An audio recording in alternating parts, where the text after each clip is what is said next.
Ladies and gentlemen, please welcome head football coach from the University of Alabama, Nick Saban, as he delivers the most famous words in motorsports.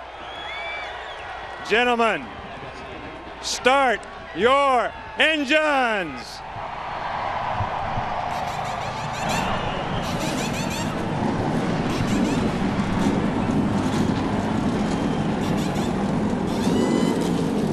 We're getting ready to go racing. Let's head upstairs. Mike Joy, Darrell Waltrip, Larry McReynolds. Guys? You know this race is going to be full of tension, Chris. It's going to be hold your breath. It's going to be right up on the edge of your seat. And that's just the drivers and the crew chiefs. Darrell, how much do you want to push that envelope early in this race? How hard do you want to bump draft? How much do you want to slice and dice? Larry, you know this is a big race when Nick Saban's here, right? Oh, yeah. I got to give him a little more energy into it, though. Yeah, didn't talk to those guys like a bunch of drivers or football players. Here's what you do. You go around before the race starts. Talk to all your buddies. Now, look, let's take care of each other. And, you watch out for me. I'll watch out for you. And let's get to halfway this thing through before we really start doing anything serious. About that time, second lap of race, he runs up and bams you in the back end, wiggles you, and you get into the guy beside of you. And, folks, from there on, it is on. You got no friends. You got no buddies. You're out there to win this race, and you have to do it on your own sometime. Well, you do have your pit crew, Darrell. And Larry, at a place like Talladega, how much can they do for you? Well, the crew chief, like every week, he's got to make the right calls. And the drivers, they're going to have to be making deals. The crew chiefs are going to be making deals about when to come to pit road and having dancing partners to come with you. Certainly the pit crews, you make a mistake here, you're going to go a lap down. But the 43 drivers are important about the outcome of this race. But the calls that those 43 spotters on top of the grandstands, they could make a big difference in the outcome of this race. The big one or not having a big one, going to victory lane, or finishing outside the top 20. There's going to be a lot of waving going on today. Most of it's single digit. All right, we're ready to race for 500 miles here at Talladega. It's a late arriving crowd. People have been in the shade and the coolness, but they're ready for some hot action. This is NASCAR on Fox. All right, bud, rolling off here. Looking left at your pit box. It's a beautiful, perhaps a perfect day for racing in central Alabama. 82 degrees, just a few light, fluffy clouds. Not much of a breeze, just enough.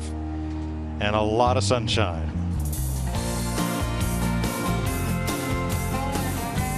The 43-car field rolls off, mindful of what happened here last fall. Upper left of your screen, Carl Edwards bump drafting the 16, his teammate Greg Biffle, and in the blink of an eye, most of the Roush Fenway fleet, along with a lot of other contenders, are taken out of the race.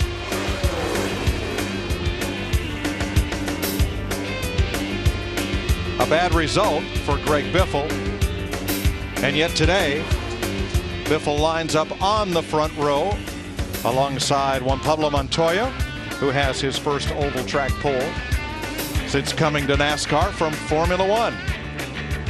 Truex and Hornich with his best ever start since coming here from IndyCar in row 2.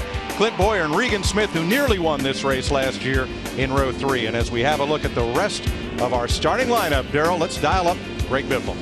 Hey, Greg Biffle, DW here. You got a copy, buddy? Sir, DW, loud and clear.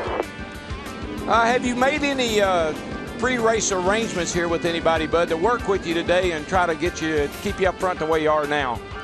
Not really. Not a lot of guys. Just talked to the 77 behind us there, and told them I might run, up the top of the racetrack a little bit. Depends on how it gets going at the beginning there. If the top line has a little run, might run more up the racetrack and not give that middle groove a chance right out of the beginning. How about in the team meeting yesterday or this morning, whenever you had it? Did you talk to your teammates, maybe thinking about what happened here last year? Yeah, last year or yesterday, either one probably. Yeah, we're going to help each other the best we can, but be conscious of not, being too aggressive. I think that's the main thing, just bump draft is the thing that we have to do. We just have to do it right. All right, my friend. Well, have a great day. You've been running good. Keep her up front. Keep everything in your windshield or in your rearview mirror, and keep that windshield clean. That's what I'm working on. Just happy that 3 and 4 Fusion qualified so well. The guys just doing a great job for me. best restrictor plate car I've had in a few years, so I'm excited about today. All right, roger that. Good luck. Greg Biffle starting outside pole today. Make it a great race day with the perfect balance of flavor and refreshment. Budweiser, the great American lager. Let's take a look at our FedEx Understanding the Race. What this is the trends or the patterns of the 8 spring races we've been doing NASCAR on Fox here. Number of cautions, average about 6. The last 4 races, we've had 8. In 2001, caution free. The first caution comes normally on the average about lap 35. In 2002, it went all the way to lap 116, normally the first caution for the first crash. The longest green run here, average about 82 laps. That's about double what a fuel run is, so we'll see probably 1 to 2 green flag stops at least. And the last caution, you can almost bank on it around lap 177, roughly 10 to go. Sometimes on the last lap, it's not unusual to have a green-white checkered here. Not unusual. I thought it was a rule. Oh, well, it almost is. We had 2 in 05, we had 1 in 07, and we had 1 in 08, so it is. It's almost expected. One car on pit road. I believe that's Scott Speed. And jacking up the left side of his car. Let's go down to our pit reporters and get late breaking stories. Chris Devoto.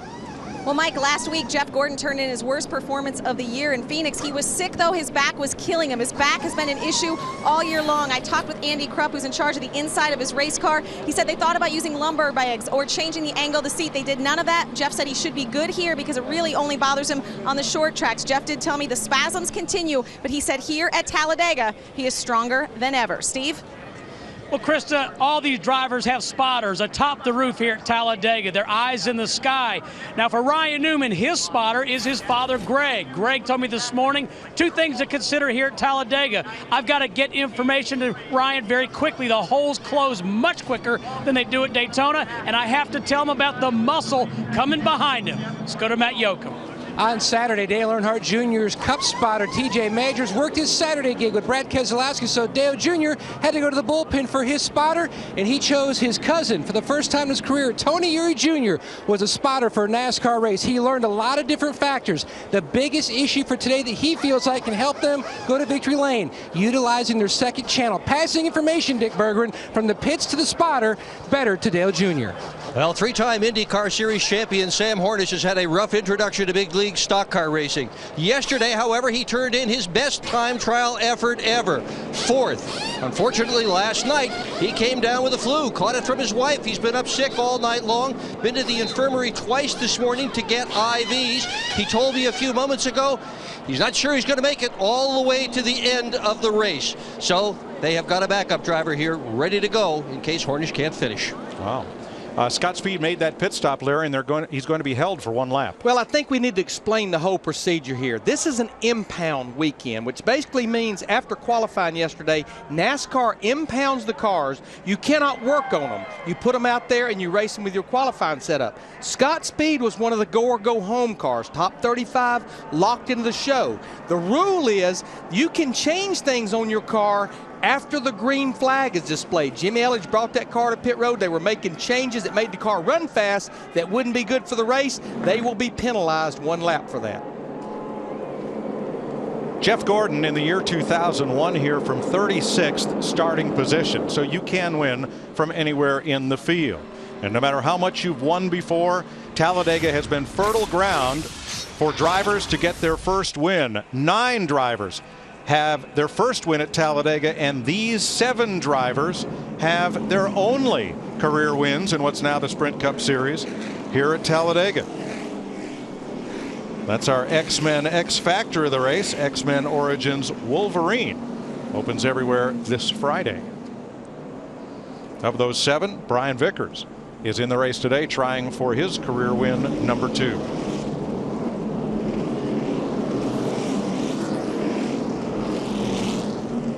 Today's race will go 500.1 miles, 188 laps. And there you see it, pit road speed 55 miles per hour. The pit window for Sunoco race fuel, 42 to 46 laps. A lot of cars going to the rear for engine changes. You see Robbie Gordon, his car was too low. In post-qualifying inspection, his time was disallowed. One thing, if you look at those engines, all 4 of the Richard Petty Motorsports cars had to change engines. They came here with a little package to be able to run more tape on the nose to help the drag, and it didn't work for them, so they had to change engine in all 4 of those cars. Just real quickly on Jeff Gordon's back, you're going to have more back pain here than you are anywhere we go. Not from the physical, stress, but from the stress. Yeah. How hard you hold, tight you hold on, and you got to keep that right foot planted. That runs right up to your back.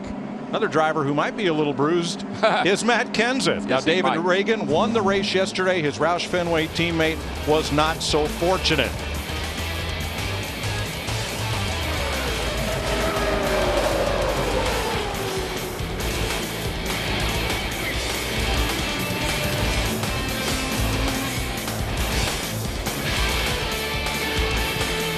Matt was unhurt, but that was a wild ride. Yeah, and you know, when you see a car tumbling like that, the driver really is not taking a real hard beating inside the car. You're strapped in so tightly, as long as it keeps moving, it's dissipating energy.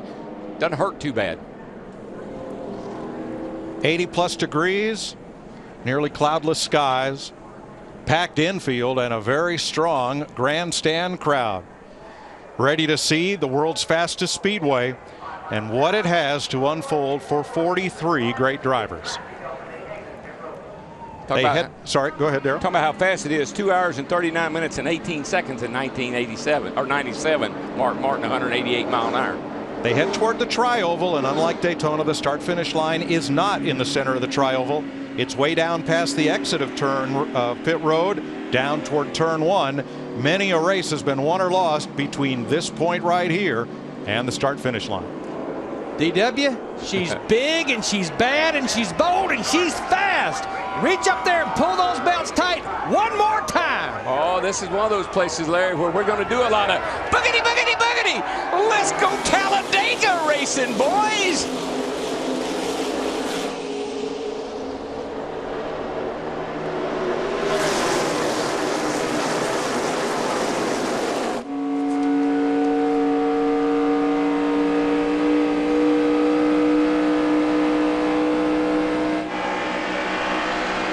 Speed still building in the back straightaway.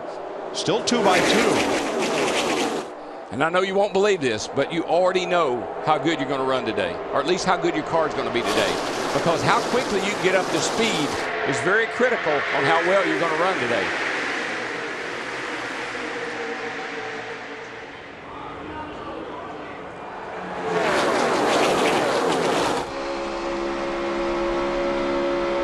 It didn't take them long to stay 2 wide. Now they're 3 and 4 wide through the tri-oval. Juan Pablo Montoya in that 42 car gets a push from his teammate Martin Truex Jr. He'll lead lap 1. Yeah, and Matt Kenseth's running right up on the back of his teammate David Reagan. I assume he just wants David Reagan in front of him today, not behind him.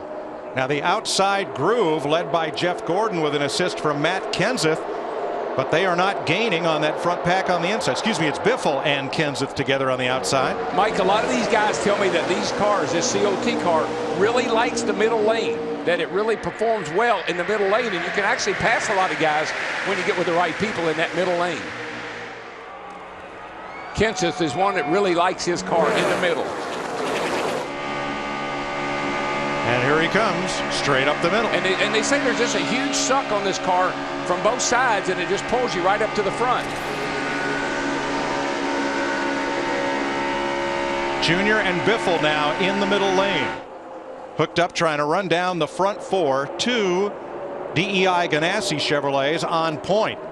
Then a Richard Childress Chevy, and then the first Hendrick car is Mark Martin in 4th. Just look at the run that group is getting on the high side. When you get lined up, you pick up speed. And now you see Greg Biffle's hung on the outside. Now he's getting some help, but look at the positions he lost. When the outside really works is when the bottom is all clogged up and you get a little help around the outside and you can sail wide open and get by a lot of cars. A little tight yet to be making that work. Cars that started on the inside of rows 1 through 4 are now running positions 1 through 4. It was the inside line that went first as Montoya continues to lead. And a lot of folks wondering, can the former Formula 1 and IndyCar star win in a stock car at Talladega? He's won at Monaco. He's won at Indy. Can he win at Talladega? Well, I think most of these guys will tell you he can win anywhere if he's got a good car. But it's really much easier here than anywhere else we go if you've got a fast car. You can see right there the push that he was getting off into turn 3 by his teammate Martin Truex Jr. 197 miles per hour. Now we're seeing Dale Earnhardt Jr. in the 88 get that push by Denny Hamlin in the 11. Two cars, I don't know why, two cars can get a lot better run on that outside than a group of cars can. It's just something about two cars running together on the outside really makes a lot of speed. It looked like Mark Martin went up to pick up Junior, and by the time he got to the top lane, Junior was long gone. Now it's Junior and his former teammate, Martin Truex, trying to take the lead from Montoya.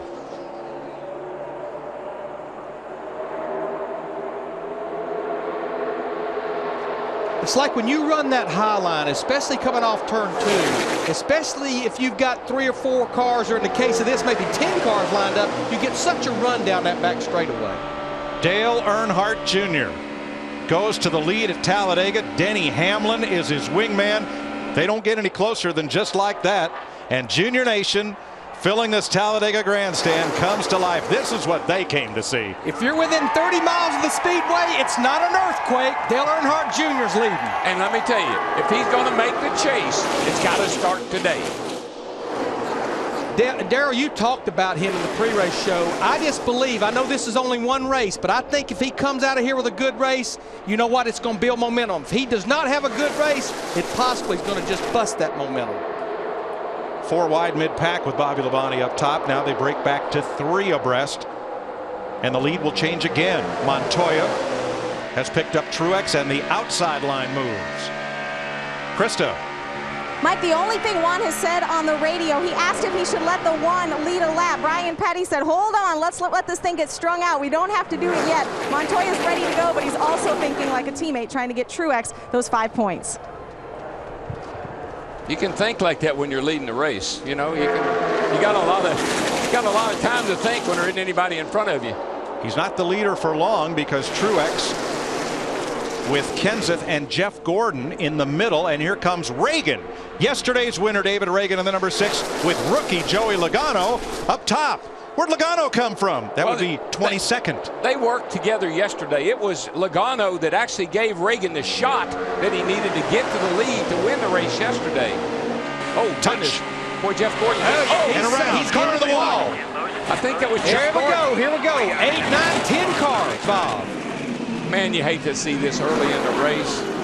I believe Jeff Gordon was the first car sent up and into the wall. Somebody hit Jeff, and that guy started it. Look at that. Looks like a junkyard. All right, boys. Let's go to the garage, see if we can get it fixed. It's because it is. Oh, Boyer. Clint Boyer all torn up. Scott Riggs is in it. Jamie McMurray, Kevin Harvick, Mark Martin, Jeff Gordon, and more. Let's see where Jeff Gordon is here, because you see the smoke first when he makes contact with someone. And it's the car to his inside. Now here's Gordon. Here's Matt Kenseth. Watch the two of them and see if there's a puff of smoke. Looks like Jeff has got cars on the inside of him, on the outside of him. Oh, and Kenseth just looks like he was leaving a little room on the bottom and moved up a tad and got into Jeff. Casey Kane involved. Well, I think Allmendinger. Listen, when the field went by, there were only about half. It's only about half a field left.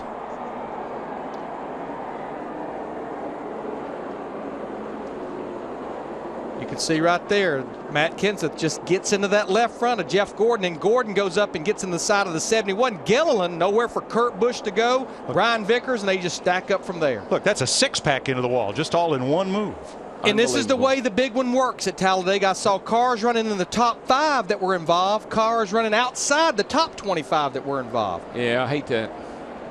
The old Pepsi Challenger is getting opened up like a can of Pepsi. Got Gilliland as he went around, who spun down off the nose of the 2. Harvick. And look at Mark. Mark took a heck of a ride in the 5 car. Now Casey Kane has climbed out of his car. He's okay. It's going to be easier to list the cars that were not involved. Mike, when they went by here, and of course we'll see them on the track out here, that's half the field.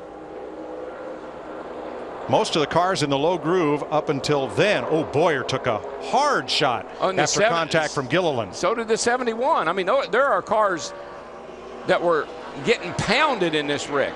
Let's look out from behind Jeff Gordon. That's Kurt Busch. Man, just like that. And again. And again. We're done. We're done. Completely junk. Kenseth came up on me. Let's ride with Kevin Harvick.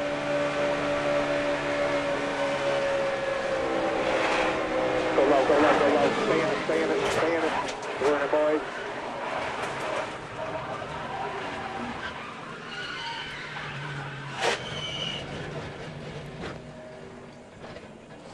And let's ride with Casey Kane.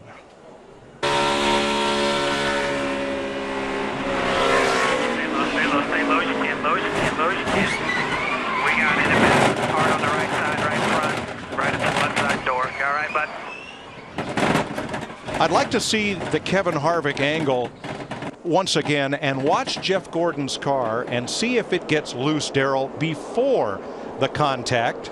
Jeff Gordon is right up in here. Kurt Busch behind him. He jumps out a little. I think this is just that's just the contact from the 17 car that was the shot first him contact. to the right. You're right. Exactly what caused that. These cars are, I mean, there's a bunch of cars that are taking a pounding in this wreck. Pick your favorite driver and here watch how right it unfolds here for we go. Into the 71, the 24 into the 71. Here comes McMurray. Here comes Harvick. Marks on the bottom. 36 car. Here comes the 9 to 44 piles in. Bobby Labonte, nice job to get on the brakes and miss it. Mike, I just counted 21 cars that went by here without damage, which is half the field.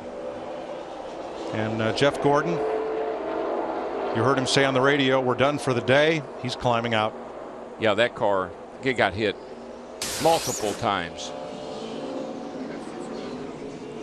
Pit road is now open. Let's begin with yesterday's winner, David Reagan and Dick Bergman. They're going to take 2 tires and put fuel in Reagan's car, and certainly to win the race here at Talladega, you have got to avoid those kinds of problems. So far, so good for the young 23-year-old driver. Matty. Martin Truex Jr., 3-time winner here in the NASCAR Nationwide Series. He is in. No major chassis adjustments for the one, just 4 tires to Krista. Brian Patty reminding Juan his team is dressed in blue this week. The Tums dual action Chevy. They said they'll stick with their plan and go with 4. Do you want it tighter, Juan? He said, no, my car is a rocket. David Reagan will win the, or no, Joey Logano wins the Verizon race off pit road with Reagan, Truex, Dale Earnhardt Jr., and Montoya. I think all they did to that 20 car was just put a little bit of fuel in him to fill him up. No tire changing on that car, it looked like. Well, Darrell, the big one didn't take until lap 8 to unfold. Yeah, I hate it when it happens early like this. It just ruins the race for everybody. Under the first caution of the day at Talladega, Alabama, for this big crash triggered by Matt Kenseth getting into Jeff Gordon.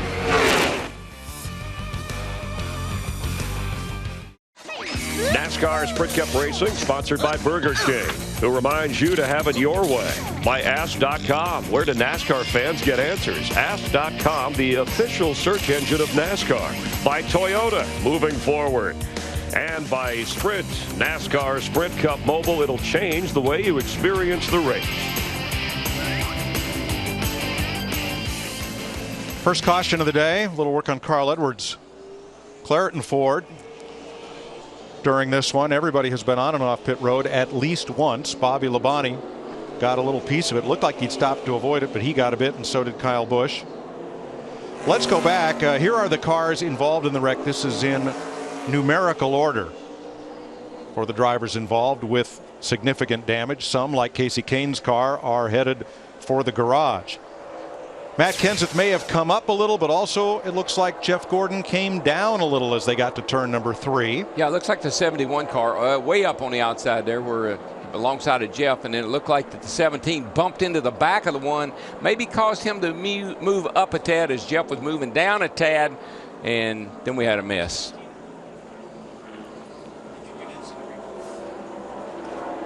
I mean, you could analyze this wreck till the end of the race. It's just Talladega. And there's the 17 right behind the 1. And he comes up as Jeff comes down to make a little room. There's not enough room for both of them. One driver who I think took the hardest hit of all, Clint Boyer, is released from the Care Center and with Dick Berggren. Yeah, and he has finished 81 in a row in this series. Can you get back out on the racetrack? Oh, man, I don't know. The thing was pretty tore up when I got out of it, but just unfortunate. You know, the BB&T Chevrolet was strong. Guys worked hard to bring fast cars, and, you know, I don't know what happened. It's just racing way too hard, way too early. Is everybody okay in the Care Center? I think so. Okay, thank you. Look at that hard hit into the outside safer barrier for the 33. Among a lot of hard hits, 3 of Richard Childress's 4 cars were involved and likely done for the day. Yeah, the 5, the 71, the 44. I mean, they took hard driver's side licks. But I think there will be a tremendous amount of work going on in the garage area this early in the race. When you look at it, that's about half of our teams and drivers in the top 12, and a lot of guys fighting like Mark Martin to get in the top 12. Well, if you can get your car fixed and get back out there and make any kind of keep minimum speed up, look at all the cars you could put, be ahead of. One more lap would make a big difference. One more lap, yeah. Right now, we have 9 cars that completed only those first few laps as repairs are made to the safer barrier. Now, ride with Jimmy Johnson and see how he gets through here. Yeah, because this is all right up in front of him. As you see it starting to unfold, cars going everywhere. In front of you. He's on the apron. Oh, man. Oh, man. That was so close. And I know, talking to Chad Canals, that was their big concern about that qualifying run, was starting back there. So close for Jimmy Johnson, yet so hard for his teammate Jeff Gordon. Dick? Well, Jeff Gordon has come out of the Care Center, and the winningest active driver here at Talladega, the point leader. Is there any chance at all you can get that car back out? Well, I know these guys are certainly going to work real hard at it. It's unfortunate. I think this is the same way this Pepsi Challenger ended up in '83, so it sure did look good. It was driving good, and we were having, you know, a good time there.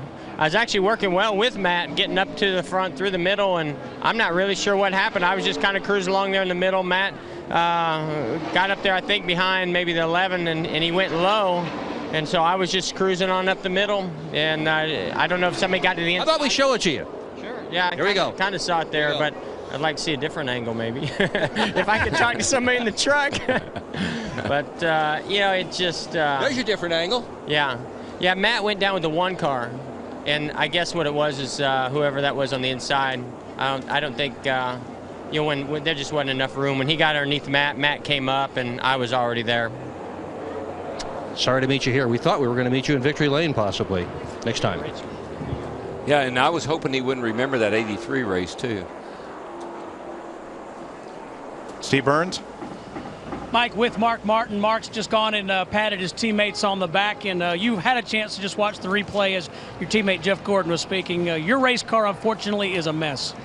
Yeah, it is, and I hate that for our Kellogg's CarQuest team. It was really a sweet race car, but they seem to be experts at building them. So I'm sure they'll come back with another great one. And you know, we had a great weekend last weekend. I'm gonna stop short of complaining and be thankful for the good stuff, and look forward to climbing back in that thing next weekend. Thank you, Mark. Thank you. An early exit for at least 9 drivers, including 2 from Hendrick Motorsports and 3 from Richard Childress. We're ready for our clear to drive restart with clear and clear indoors and out. We'll complete 13 laps at the line, and we're back under green. Well, we are, and this is a great opportunity for somebody that hadn't won a race this year to maybe win a race this year. Which there is quite a number of them at the front of the pack right now. 8 of the top 10. A lot of them that's never won a race. Exactly. 8 of the top 10, I think I just noticed, have not won a race this year or ever won a race. Boy, Martin Truex Jr. in that 1 car getting a push from his ex-teammate Dale Earnhardt Jr. They'll just drive around Joey Logano. You're just going to drive away. You're going to be... These fellows have been longtime friends. They've been roommates. They're good buddies. They trust each other. They like each other. And bye-bye. They're gone, at least for the moment. Well, you'll get out there like that, but it won't take long to this pack to line up behind them and chase them right back down. You just cannot get away. I know it's a little early, and we got a lot of good race cars out there, but I think with the way this thing has played out already, this is Dale Earnhardt Jr.'s race to lose. I think he's got a great opportunity here to cash in, because we know he's got a fast race car. Yes, sir. Truex leads lap 14. Let's go back to the care center. Dick Berggren. Well, Kevin Harvick is actually out of the care center, Mike. He has been watching the crew trying to repair his car. Believe it or not, they're going to get it. They think they're going to get it back on the racetrack. What did it look like to you out there? Just from the replays is all I could see. I saw the 24 go sideways and just looked like 17. I don't know if he actually got told that the 24 was out there, but hard to tell. Just a lot of guys, a lot of smoke, and just kind of a typical way to finish this last month off for the Shell Pennzoil Chevrolet. Well, the good news is everybody is out of the care center. Everybody is okay. Steve? Casey Kahne is okay, Dick. And Casey, looking, there's a lot of torn up race cars here in the garage. How bad is your number 9? It's pretty good. It's pretty torn up. Yeah, I think they'll get it fixed. The guys work really hard, and we'll get our Budweiser Dodge back out there. But it's pretty torn up, and disappointing that early in the race. But it's kind of what it is. I don't know. This track's so smooth. There's so much racing room. You're running 3 and 4 wide, simple. And then if somebody makes one mistake, there's a lot of cars can go down. Unfortunately, yours was one of them. Thanks, Casey. All right. It's kind of like dancing. Dancing, oh, really? Dancing's real simple until somebody steps on your foot. It's kind of what it reminds me of.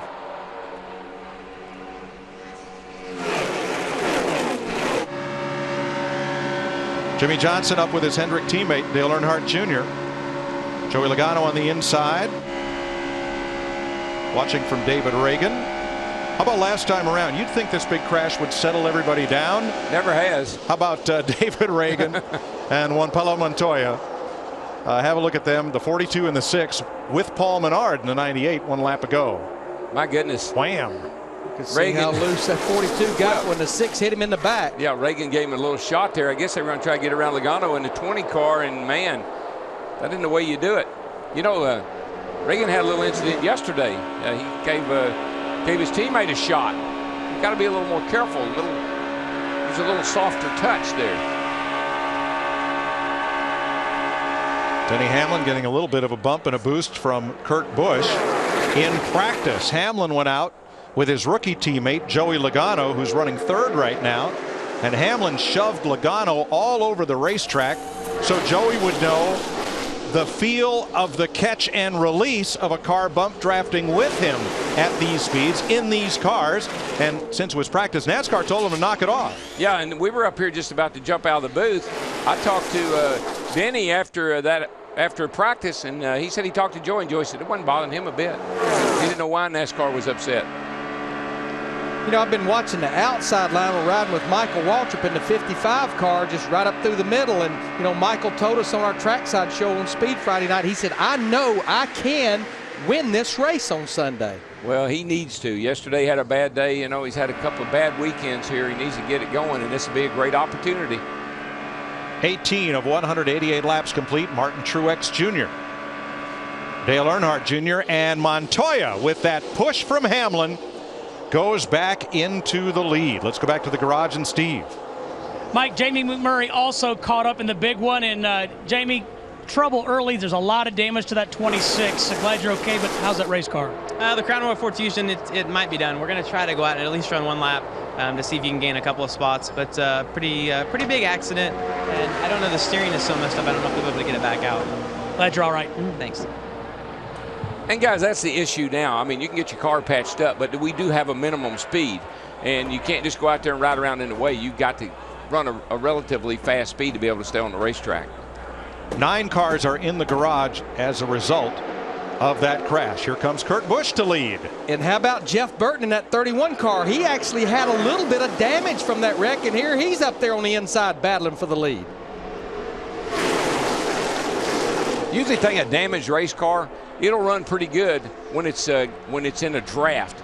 But when you get out front, if it'll run good out front, you don't have any significant damage.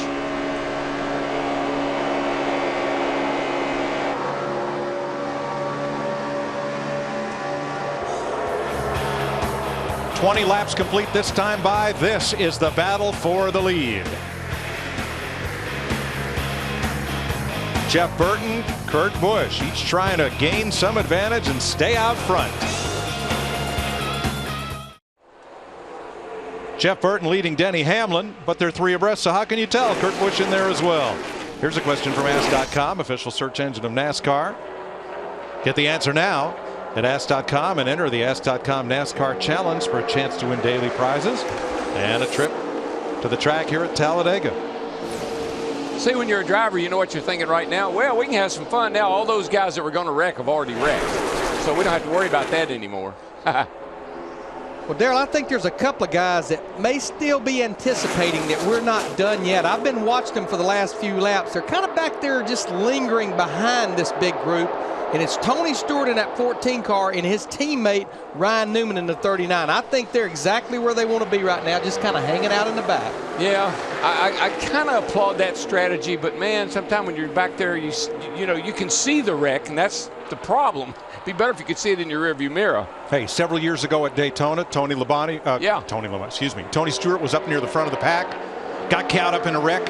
His teammate Bobby Labonte was hanging out way out behind it. They ended up one on top of the other. Exactly. So there's no safe strategy here. Well, you can't stop these cars. You know, they're going 190 miles an hour. You don't run the big aggressive brake package here. You run a pretty small brake package. You're not going to stop the car. Now, of the 9 cars involved in the crash, 4 are reported out of the race by NASCAR. The rest are reported off track and under repair. We'll update that for you in a bit, as some of those drivers want to go out and at least make a few laps and move up in the running order. Now, Kyle Busch, we saw a little bit of damage to the back of his car. Where else and what else, Matt?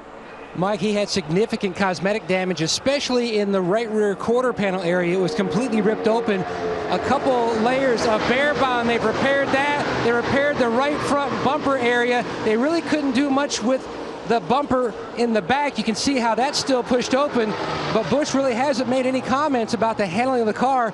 Twice in practice, Mike, he went from the back to the front. He's trying to do it for a 3rd time here in the race. And they're not going to worry about that rear bumper being tucked up under there like that. That's actually an advantage. You get that rear bumper up out. Matter of fact, there was a time when a guy's rear bumper fell off intentionally. Bobby Allison, Daytona 500. Bumpergate was the resultant investigation. I tell you what, here is a guy that I am so happy for today, Joe Nemechek. He's been one of the go-or-go-homers all year long. He's made all but 2 races. He's got a little bit of sponsorship from the Maui Shower Company that makes portable showers, and here he is running up in the top 5. This could be an opportunity for him to really cash in today.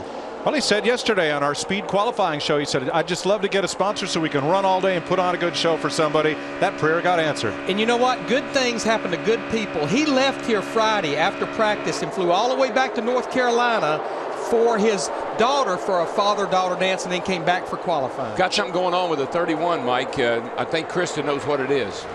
Yeah, DW, Jeff Burton just came on the radio and said, guys, I have no volts, everything's shut down, I've got nothing. Scott Miller just said, get the battery ready. Loss of electric power. Now, he and Denny Hamlin were just pounding the crap out of each other. Are backing it down. Could they have knocked something loose that's preventing the electrical system from functioning properly? They were hitting each other hard enough, you know, to knock the battery cable loose or any number of things. So they were banging on each other. You know, the one thing, and I'm sure Krista will dig into this a little deeper, a lot of teams, a lot of cars have a backup battery that you can just go to, but it sounds like they possibly did not have one in this car. Caution's out. Caution's debris on the racetrack. Larry, he didn't stop in his pit. I think I heard him say, I'm back. I think he said, I got it back. Well, you know what? That would have been a good move regardless, though, with the caution coming out. Now it's back down to 8. Back down to 8 volts on the meter. That's not good. But this caution, Montoya, it's a great benefit for that 31 car. It is if it doesn't stop over on the back straightaway. Piece of debris from this bumping and banging, and perhaps from the lap 8 crash, is up against the wall about 300 yards past the start-finish line. If we can get the cause, we'll be glad to show it to you, but it puts us under the second caution flag of the day. There it is up against the wall, center of your screen. Right in there. Yep. Not sure if that's metal or a big pile of the tape that was on the nose of Joe Nemechek's car, perhaps. And you know who else isn't sure? NASCAR isn't sure, and so they have to throw the caution to make sure. As you have witnessed, there's no such thing as out of the groove here. The entire racetrack, top to bottom's the groove.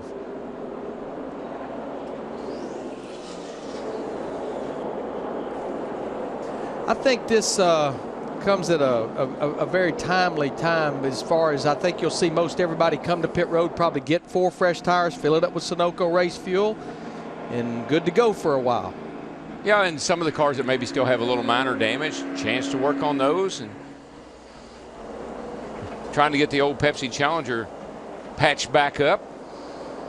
Bud car, it's looking a lot better. It's got a hood on it. It didn't when it came in. But these guys really have to critique what they're doing here, because NASCAR only gives you one opportunity to get the car right out there. There you go. There's what flew off of. That is a big chunk of tape, and I believe that is off Joe Nemechek's I think car. it's actually Regan Smith, the 78 Oh, excuse car. me, Yeah, Regan Smith. Yeah. Yep. We saw a lot of damage on his car. Now what's going on here, the battery is located in front of the left rear tire, and so they're changing that battery out. It has a quick disconnect. You can about do it here normally and not lose a lap. Pit road's open. Dick? Matt Kenseth says a clean drive in. He was running in the second position when that caution flag came out. Upside down yesterday in the nationwide race. Things are going well for him today. He's got a little bit of cosmetic damage in the car, Steve. Kurt Busch says that number 2 car is good, Dick. Put a little tape off the grill. 4 tires for Kurt Busch and a wedge adjustment, Matt. No changes for Kyle Busch in the 18, just right side tires and 1 can of fuel, Krista. 4 tires for Jimmy Johnson. Chad Knaus said, "How is your car?" Jimmy said, quote, "It feels like a dream."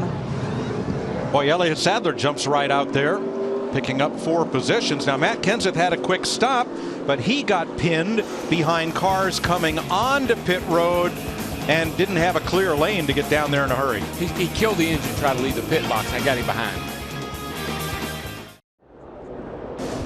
Time for an AT&T race break. NASCAR on Fox live from Talladega. 11 leaders, 15 different lead changes, and changing as we speak. Kyle Busch moving into the front as we are working through our second caution. We already had kind of a mini big one here on lap 7. David Reagan leading at the time. In the midst of this pack, Matt Kenseth, the driver, still trying to figure out exactly what triggered it all. But Mark Martin in the 5 car involved, last week's winner. Jeff Gordon, the points leader in the Pepsi Retro car involved. Clint Boyer, whose string of 81 races running at the finish in jeopardy, involved at least 14 cars. Others, Jeff Hammond sustaining some damage. Yeah, we're taking here along a ride with Jimmy Johnson on his onboard, how close he came to getting caught up in this mess, able to get to the bottom of the apron right there and avoid all these cars spinning up above him. I mean, that's not the way you want to start the race. And fixing the safer barrier moments ago, so the car is not the only thing damaged here at the track. They were going maybe up to 190 miles per hour. So, Jeff, obviously we have guys like Mark Martin that are not returning to the race.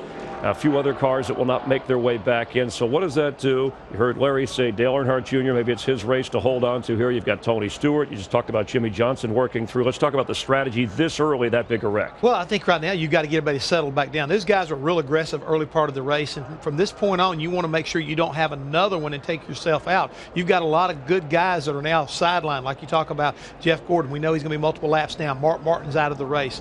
Jamie McMurray, to name a few. So you don't want to wind up being one of the victims all of a sudden when you just like to play it safe. Let's get it on down there toward the end of the race. But a lot of these guys are still racing incredibly hard. We're taking a look right now at the 99 car of Carl Edwards, who's been hanging out at the back of the pack, you know, kind of playing it safe along with his teammate trying to protect that race car. And Jimmy Johnson, we talked about how he made it through the wreck, currently running 8th. Remember, Hendrick has a chance to win their 4th straight race for their 4th different driver, and that would mean Dale Earnhardt Jr. would have to pull into victory lane, still looking for that first top 5 finish of the year. Well, fortunately for everybody Hendrick Motorsports, Dale Jr. is definitely wanting to win a race. Not a better place for him to come to probably than Talladega. He is an exceptionally good driver, and he knows he's got a good race car. So today could wind up being that day he could probably extend that streak, make history, and get himself back on track as far as the chase is concerned. That wreck looking like Survivor meets Amazing Race. I know that's on another network, but baseball on Fox. And tune in this Saturday, a number of showdown games, 3:30 Eastern, 12:30 Pacific. Remember, Saturday baseball, 3 Eastern, 12 Pacific, the pre-show. And then, of course, Saturday night it's racing from Richmond as the NASCAR series shifts there Saturday night. To vote for the AT&T Fastest Pit Crew of the Year award from your phone, text the car number for the pit crew you think will be the most valuable. The fan vote, along with Jeff's selection, will determine the crew each week, so your vote counts. Vote each week at the AT&T Fastest Pit Crew of the Year award. We may see more than that big one. A long way to go here. Let's head back upstairs to Darrell, Larry, and Mike. Thanks, Chris. 32 laps complete. We'll get the green flag next time by. We still have 34 cars on the lead lap. A.J. Allmendinger 22 laps behind, and 9 cars either off track or out of the race. The ones that are still trying to be repaired from that lap 8 crash are Jeff Gordon, Clint Boyer, Kevin Harvick, and Casey Kane. They've waved off the restart. We'll look for it next time by. You're watching NASCAR on Fox. 35 laps complete in Talladega. Green flag. Kyle Busch, Elliott Sadler, Michael Waltrip, Matt Kenseth, and Martin Truex, the front 5. See Michael Waltrip there in the 55 car, one of the cars that elected to go with just 2 right side tires, like a lot of the guys at the front of the pack right now on that last caution. A lot more damage on that 18 car than I thought there was. The whole right side of it, particularly over the right rear tire, is all taped up. I don't think it's going to cause him any problem, but certainly not as good as they'd like it to be.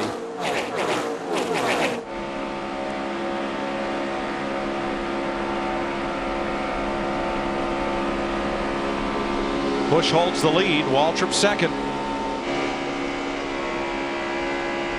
Mostly 3 wide off into turn 1. Just looks like that bottom line is moving right now with Kyle Busch taking them along. Yeah, David Stremme was trying to bring that outside lane to them in his number 12, but even with help from his teammate Kurt Busch, they're not gaining ground. And Mikey's just, I'm sure he's looking in his rear view mirror saying, wonder who's going to run into me today. Because he got run into yesterday and turned around twice at Phoenix last week. He just needs to get through this race with no problems. How about that 82 car on the bottom there? Remember what looked like a total disaster for that group where they were penalized a lap before the green flag came out. He was so far behind the big wreck, he didn't get involved, and then he got the free pass back on the lead lap, and now he's up there running in the top 10. Scott Speed. Kyle Busch, David Reagan, Dale Earnhardt Jr. now running third and coming to the front. NASCAR Sprint Cup Racing on Fox is sponsored by Budweiser. Reach for the perfect balance of flavor and refreshment. Budweiser, the great American lager. 37 of 188 laps this time by, and still the 3 wide. Racing at 190 miles an hour continues as it has since the green flag. 2 cautions, the big one at lap 8 and a quick debris caution at lap 30. You know, you just can't help but do this. You know, you would like to get in single file, you'd like to, you know, settle down, but you can't. You got a fast car, you got a car that can run up front, you got to find a way to get it there. And everybody's in pretty equal cars, so you end up with them wadded up like this. Unless you're like maybe Carl Edwards or somebody. And this is the same strategy, I think, Larry, if I recall. There goes Carl at the back of the field. I think this is the same strategy he used here last year. But then late in the race, when he decided it was time to go, is when he actually got in a wreck with his teammate, Greg Biffle. A lot of the Roush Fenway cars did that. Then a lot of the Roush Fenway cars were involved in that big wreck. One of the cars that's been involved in that crash and had some nose damage. A report from Dick Berggren. Well, Tony Stewart is one of those. He came in as one of the pre-race favorites, Mike, having led the most laps in both races here last year, winning the second of the 2, and the crew has been working on a piece of sheet metal that they hope to attach to the nose of Stewart's car on the next pit stop. I just believe that group of cars running right there, Ryan Newman, Tony Stewart, Greg Biffle, I don't think we've heard the last of them. They're going to let this thing wind down for a while. How would I tell you? I like those 2 young guys on the inside. I like Kyle and I like David Reagan. And you got and right behind him you got Sam Hornish. But I think these young guys, this kind of racing is just what they love. And just remember, Dick Berggren told us early in the race, Sam Hornish Jr. pretty sick. He actually has Travis Quapple standing in the pits in case he needs relief. Kyle Busch holds the lead. Here comes Jimmy Johnson with help from Stremme. Let's check with Matt. Busch told his team, we're going to change our strategy. We're going to ride in the back to stay out of the big one. He goes, we got involved in it. Let's go to the front. It's much safer up there. It's been the Kyle Busch comedy tour, Mike. Earlier in the race, he said, jokingly, please pass on to the 14. Do I need to buy him some new brakes the next time I go to a plate race? Because he's been pushing me pretty hard.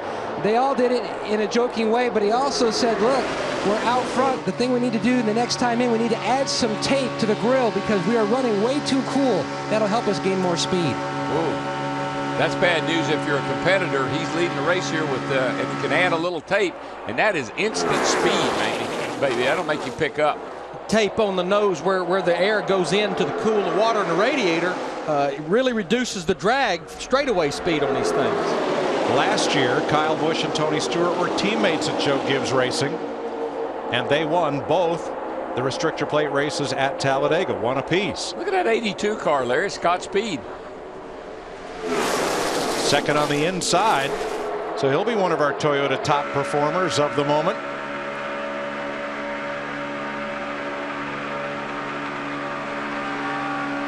I mean, it was obvious Scott Speed had a fast race car. He qualified 8th, but going back to the beginning of the race, they came to pit road. They worked on the car, which you cannot do before the green flag of an impound race. And boy, Jimmy Johnson, that 48 car, he had his hands full, didn't he, off turn 4? I think Junior may have given him a little bit of a love tap.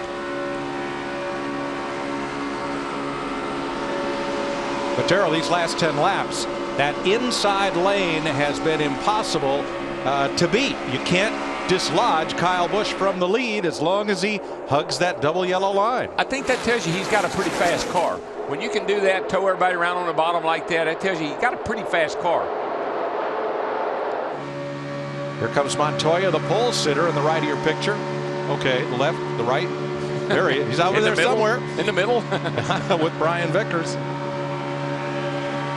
But you know, when I look at that inside line right now, the cars that are lined up behind Kyle Busch, we talked about Scott Speed, the rookie in the 82 car. How about Brad Keselowski, drives for Dale Earnhardt Jr. in the Nationwide Series? We feel like somewhere in the future. Trouble, guys, in the tri-oval. Michael Waltrip. Michael cut down in front of somebody. I think he's going to save it, brother, save it. He did. All right. He did save it. Wow, what a save. What a save. Hold on, watch out now, watch out. Caution's out. Slow down. Don't tear your fenders off. That was unbelievable. He cut down in front of somebody back here. Most awesome piece of driving right there. Woo. Nice save, Michael. I'm wanting to put myself in that spot. I thought I had him cleared. I didn't. He thought he had let's see who it was he thought he had cleared. He's going to cut down here in front of somebody. Marcos Ambrose, his teammate. Goodness gracious, his teammate. That old big blue wall was coming up in a hurry, though, wasn't it? But see how he backed off? He's sliding. He's headed for the wall. He backs off the brakes. Car bites, and he saved it. Now that area toward that inside wall, that used to be grass. This car could have been a wild ride. It would have been gone normally, Mike. I mean, it would have hit that inside wall and just killed it. But he is driving it. He is driving it, baby. That's the finest piece of driving I've seen your brother do since he won Daytona. Thank you. I think you're right. What a save. Twice. You know what? A lot of times I think people would say he was just hanging on. I'm going to tell you what, he drove that thing out of that. Well, let's ride with him. There's Ambrose, the 47 to the left. Inside now, inside. My goodness. And then he said, oh, look at him. Go, Mikey, go. Wow, what a save. What a save. Hold on, watch out now, watch out. That'll put your stomach. Didn't hit anything, man. That was That'll put your stomach in your mouth faster than the Simpsons ride at Universal Studios, I promise. Gosh. All he'll really need is 4 fresh tires. Yeah, if he can get back here without tearing, without anything, one of the tires flying apart and tearing the car up, he's going to be fine. So Michael Waltrip's wild ride puts us under the 3rd caution of the day at lap 44. Yeah, he might want to get a blinker on that thing next time. It's going to turn down like that. Tires were flat, as you would expect.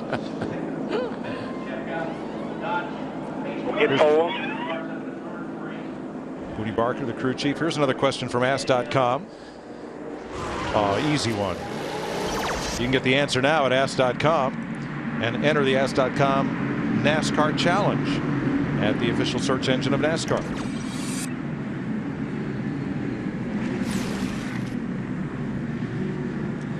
So Michael gets 4 fresh tires, and he will stay on the lead lap. Unbelievable. You know, that's one thing I'll say about this car. Yesterday, you think about that car yesterday, it's one of, like the old Cup cars were in the past. That car there today, that thing didn't try to turn over. It stayed planted on the ground. Quite a ride for Michael Waltrip. Pit road is open. Dick Bergman. Well, we expected Scott Speed was going to come in for a pit stop, Mike, and I was down there. The car is okay, but his foot has gotten incredibly hot. Charlie Brock, the car chief, was ready to go into it. Pit stops. Kyle Busch service is already going to complete a slight chassis adjustment. Just 1 can of fuel. The same for Dale Earnhardt Jr., Krista. Jimmy Johnson takes fuel only. They had tires up on the wall. They did not take them. He said he responds well to the push. Jimmy Johnson, fuel only. We're seeing all types of strategies on pit road as we anticipated. So Scott Speed did not stop, and he becomes one of 13 different leaders of this race. And Aaron's $4.99. Michael Waltrip, hey, Mikey, a wild ride and a DW. great save. Darrell. Hey, Mikey, it's DW. You got a copy, buddy? Well, we had him. 10-4. Mikey, it's DW. You got a copy, bud? Yeah, bro. What's up? Do you have any idea how close you came to those two walls? Yeah, but I knew it was close, but when it wound up going in the right direction, it felt pretty cool, actually. I know you didn't close your eyes because we could tell you were driving that thing even when she's in a four-wheel slide. Great job, man.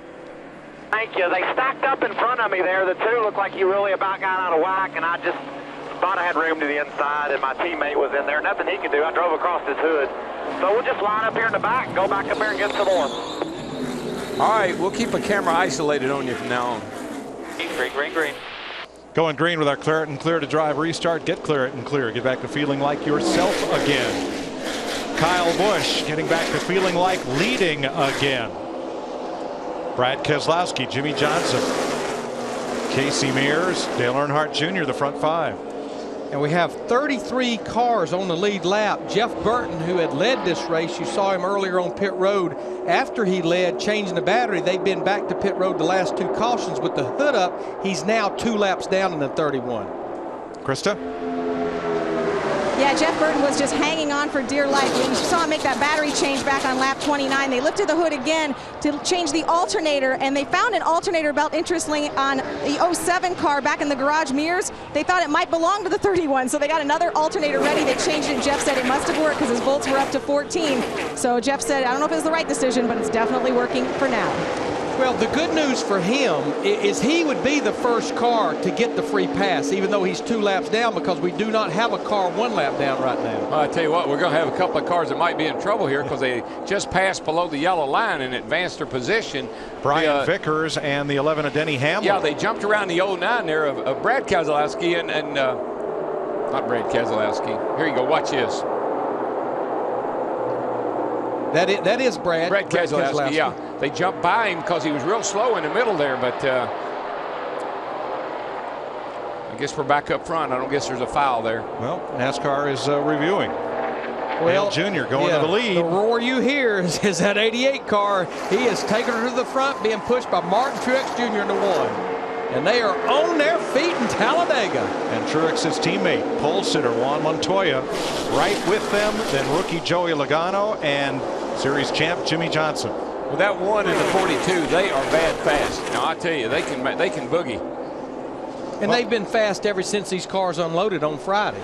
And no surprise, Dale Earnhardt Incorporated, even though it's now merged with Chip Ganassi, DEI has a great history of bringing rocket sled restrictor plate cars to Talladega. Well, and Darrell and I were talking yesterday during qualifying. Remember, you have the Earnhardt Childress engines that supply the engine for DEI with Ganassi and Childress, and their stuff, all the cars seem like they were just really running here. Yeah, this is the best I've seen Childress's cars and also the DEI cars, the former DEI cars run, the Ganassi cars. 48 laps complete this time by Dale Earnhardt Jr. in the lead. Jeff Hammond can tell us more at the Ford Cutaway car about what they did to help Jeff Burton. Well, Mike, what was going on was we saw them come down pit road and they changed the battery. Well, the battery is basically a storage compartment as far as the alternator and energy is concerned on a racetrack, on a race car. What they were having problems with, it was this unit right here, the alternator itself. And they were talking about the belt. Here's the belt is the way it's located and the way it runs around the water pump and is run off the engine itself. But if the alternator is not putting out any kind of voltage, then the battery can't store it. I mean, the battery only helps you for a little while if the alternator quits, and that's what they had to work on to keep that race car running. The battery was not going to be able to sustain it. They run a small battery, doesn't have a lot of reserve power, so they had to work on that to keep the 31 up to power. Thanks, Jeff. Matt Kenseth leads a lap, and Darrell, this looks like the last lap at Talladega, not just the 50th lap. Well, look at these guys back in here. I mean, we're talking 4 wide back in this pack back here. That's just almost an ingredient for big-time disaster. Look at them. They're 4 wide, dicing, slicing. Something was, the 2 was up front leading the race. What happened to him, Burns? Darrell, they were on borrowed time. They got some accident from that first big wreck. You're right, it wasn't that long ago they were leading the race. The entire rear bumper panel is gone. It's back in the garage. There's bare bond on this number 2 car, and she's just riding around right now. The whole rear bumper is gone, as you can see right there. Well, as long as he can stay back there in the draft, his car doesn't really realize it's that beat up. It's just, It would be hard to be out front with the car like that. And that tubing, that's the functional part of that bumper. It's intact. So NASCAR is not requiring to come in and make a repair. Well, like I said earlier, and I'm not to repeat myself, but that rear bumper being off there doesn't hurt a thing. Now, the front bumper being off, that's a different story. Kenseth in yellow trying to hold the lead against Earnhardt on the outside with Hamlin. I'll tell you what, when I look at Matt Kenseth leading this race, I think that just says so much for these race car drivers. You saw it earlier in the race. Remember, in yesterday's Nationwide Series race, he was barrel rolling and flipping down the back straightaway, and here he is leading the race here today. He's leading it right until now. Junior forges ahead on the outside. Well, they've been swapping the lead back and forth for about the last 2 laps. Dale Earnhardt Jr. keeps getting the push from Denny Hamlin in the 11 car. You know, you talk about Matt Kenseth. I mean, a race car driver's mentality is that was yesterday. Right.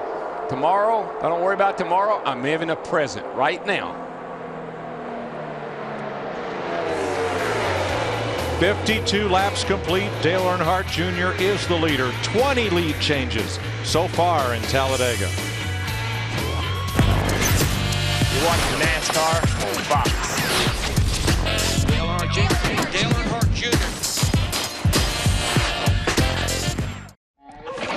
NASCAR Sprint Cup Racing is sponsored by Pepsi. Try the refreshingly retro taste of Pepsi Throwback, made with natural sugar, in stores now. By Napa Auto Parts, Napa, get the good stuff. By Taco Bell, think outside the bun. And by AT&T, your world delivered. 56 laps complete. And the fastest speedway on earth, Jeff Gordon, may be getting ready to come back into the race. That'd be a good time to start playing Race Day Payday, presented by Pepsi. Each race you could win the same cash prize as the winning driver. Go to PepsiRacing.com for all rules and details and make your picks for next week's race. Meanwhile, the complexion of this race has really changed. Once Dale Jr. got out front, he became the Pied Piper. And instead of 3 wide all the way around the track, it is single file all the way around the track. Larry, did I miss something? Did some signal go out that they should all line up and This ride is around not the first top? time this has happened, though. No, I know, but who made this call? I guess the 88, huh? Well, his teammate Jimmy Johnson riding there in 7th. Let's check at his pit. Krista? Well, Mike, in my section here on pit road, I was actually in Jimmy Johnson's pit. I saw all the crew guys throw on the helmets. Quickly, I switched over to Jimmy Johnson's radio channel and heard Chad Canal say, Jimmy, if you want to bring it in, bring it in. Jimmy thinks something is loose, possibly a wheel. He's saying right now something in the corners is loose, slowly getting worse. And we're on the straightaway, yes, that kind of reminds me of a wheel, but I just don't know. It's kind of stabilized, but it's doing it both ends. and we're about 30 laps away from what would be a green flag pit stop. And I know Chad Knaus, one of the big things on his radar this past week is they've had some problems on pit road with pit stops, and I know he's been definitely shaking and baking and moving things around with his pit crew. Boy, this is no place, not in any place, but definitely don't want to mess around with a loose wheel here. You'll be in the wall. 14 different leaders so far. Don't worry if your favorite driver hasn't led, because when Kyle Busch won here last spring, he didn't lead until very late in the race. We're single file. Let's crank it up Dega style.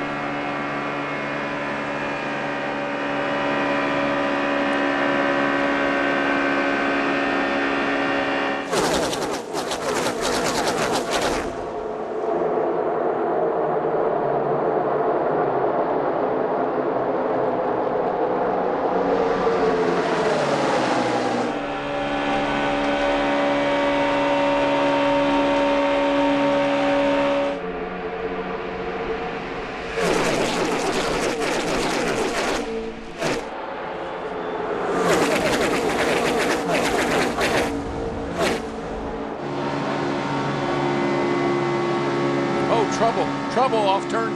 Kurt Busch. Same thing it did. Mikey did. Another great save. Caution is out. Hold it right there on the bottom. Dang good job, Kurt. Man. Yeah, I don't think a little there's dirty up there. any contact whatsoever. I think he just, as he just said, got a little high. Here he is right back in here. Gets a little high coming through here. Gets a little close to the outside wall. Just came around on him. Goodbye. Right through Mikey. Look at it. Same tracks Mikey took. And then it's like, no, I don't want to go that way. You know how fast he was going through there? 190 mile an hour.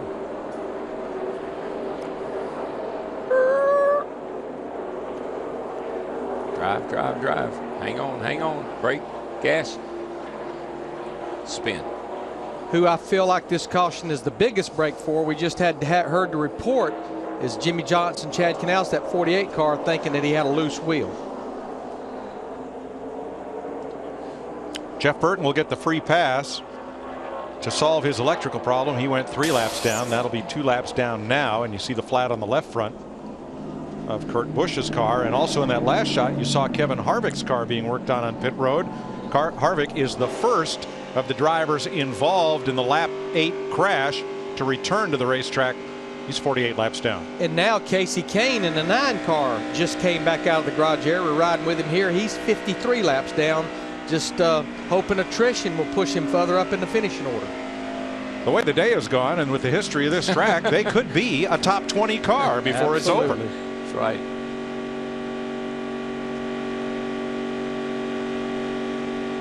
Three of our rookie contenders are in the race: Max Pappas, Scott Speed, and Joey Logano in the Home Depot number 20 in today's rookie file. Joey went to visit the local Home Depot over in Pell City on Thursday. It's awesome to get to interact with the fans, come out here to Home Depot. It's fun, I get to do this quite a bit. Probably my 5th or 6th tour appearance we got to make, and I get to come out here. Me and Jonas built the car today, and I'm sure we got a few more things we're going to do. I think we're going to work the cash register and do a few different things. So I know I had me mixing paint one time, so I might have to do that again. Yeah, mixing paint at the Home Depot is a little different than mixing paint out here on the Speedway at Talladega. Right now, Logano is 11th. Scott Speed 31st, Max Pappas 32nd. They are all on the lead lap. Yeah, he mixes it at the Home Depot. They trade paint out here. That's it. But he had a great run yesterday in a Nationwide Series race. Had a good top 5 finish. Pit road's open, and we're going to have a lot of takers. Bergie. Well, veteran crew chief Jimmy Fennick has told his driver and his crew that even though others will take 2 tires, he is going to take 4 tires to this car. Reagan having a very good day today.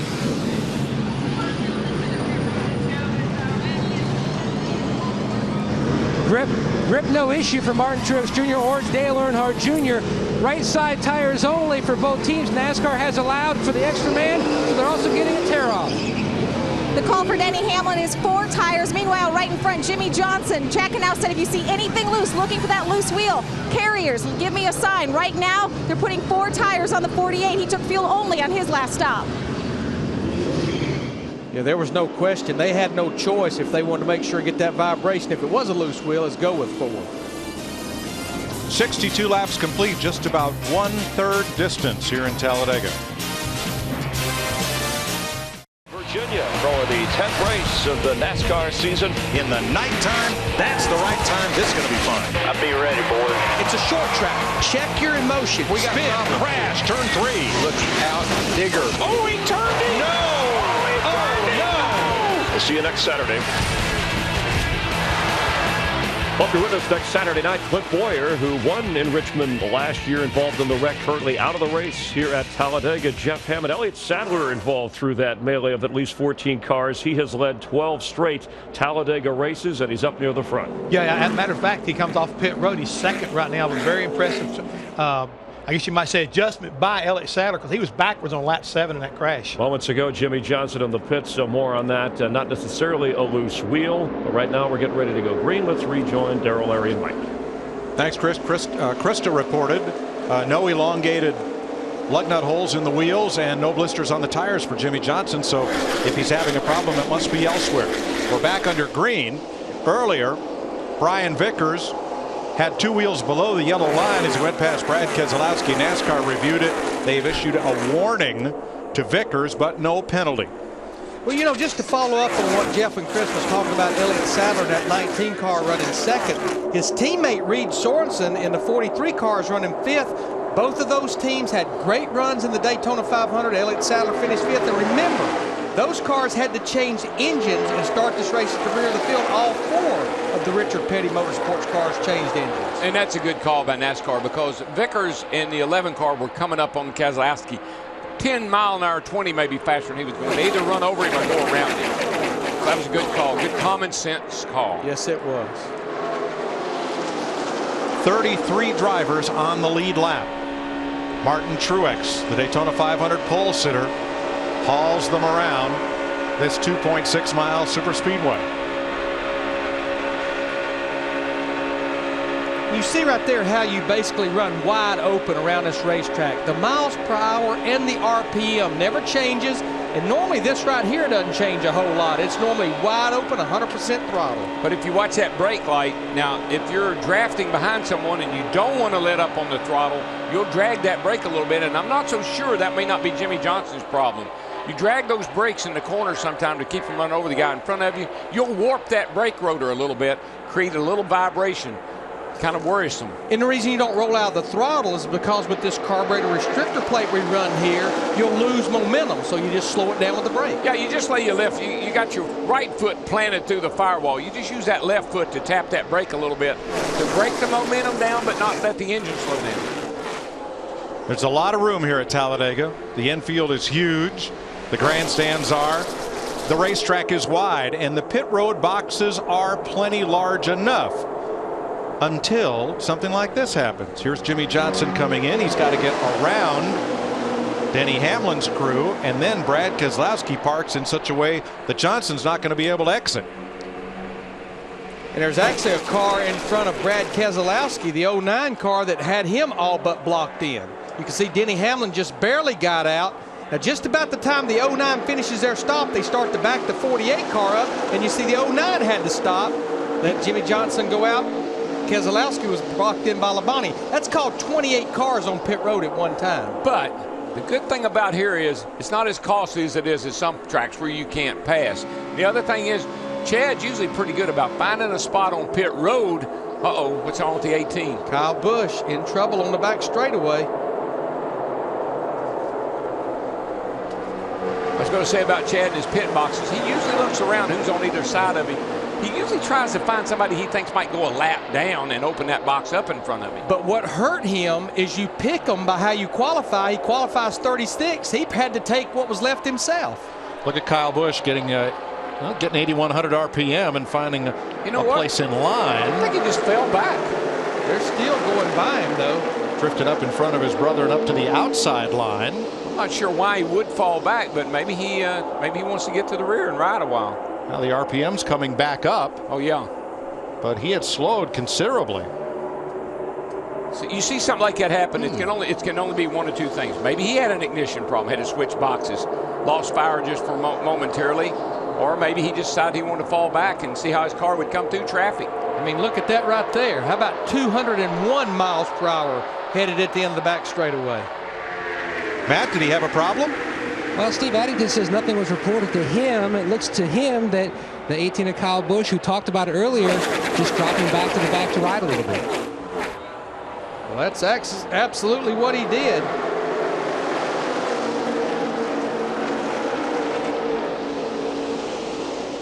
Well, he's picked up his older brother, Kurt, and runs along right back up in the draft, right back up to speed. How about our outside pole sitter, Greg Biffle? There's the 3M Ford, 9th place. Steve. Mike, for a guy who has 14 career wins, Greg Biffle has never finished in the top 10 at Talladega. He said earlier this week, I've been wrecked running at the front, I've been wrecked running in the back. The only place not to get wrecked is pit road, and you can't win the race from there. Right now, he is playing it conservative, Mike, just taking his time, staying out of trouble.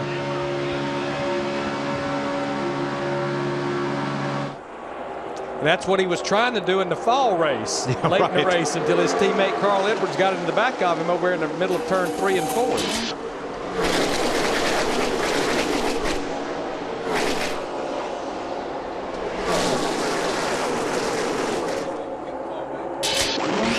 Truex, Sadler, Earnhardt, Sorensen, and Hamlin are the front 5. There you see Elliott Sadler trying to give the one a little bit of a push, and Earnhardt's got a little bit of cushion on both ends. Matt. And Mike, doing something DW's talked a lot about when he was driving, that's wanting to know about his surroundings. Junior told Tony Jr. under the last stop that he liked the outside lane, but he was wondering why more people aren't using the bottom, and when they do, is that maybe the better place? He felt like for him, the high line was the fast line, so he wanted to stay up there no matter what. There's Reed Sorensen, the Air Force car right behind. And here comes Hamlin in the 11, Kenseth in the 17 on the bottom. You know, the easiest thing in the world to do here, particularly, you know, if nobody really wants to run the bottom, is right around the top of this joint. Right up next to the wall. It's pretty easy. No pressure. Put a lot of laps down doing that. And as Richard Petty used to say, if you're up there, if you do hit the wall, it doesn't hurt nearly as much. Martin Truex Jr. from Mayetta, New Jersey, the pole sitter for the Daytona 500, out in front here at Talladega.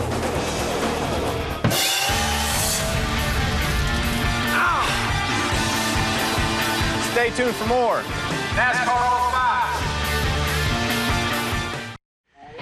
NASCAR Sprint Cup Racing is sponsored by Kentucky Grilled Chicken. Get a 2-piece meal for just $3.99 at Unthink KFC. By Home Depot. More saving, more doing. That's the power of the Home Depot.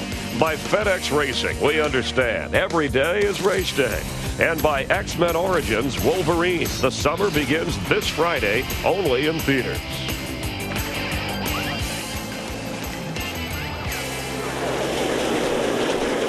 "75 laps complete at Talladega.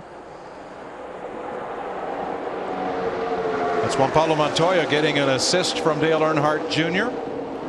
Martin Truex got shuffled back a bit without any drafting help, and he's now on the outside 3rd in line, back about 8th place. This is from Denny Hamlin looking back at Matt Kenseth from the front of the pack. And when you look at right at the back of this group, in fact, he just made a move to the outside. Jeff Burton in that 31 car.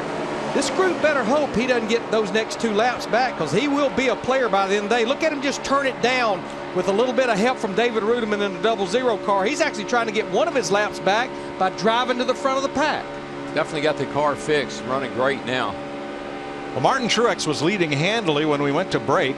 Elliott Sadler wasn't putting much pressure on him, and that was frustrating Dale Jr. Ask Elliott why he can't get to the one.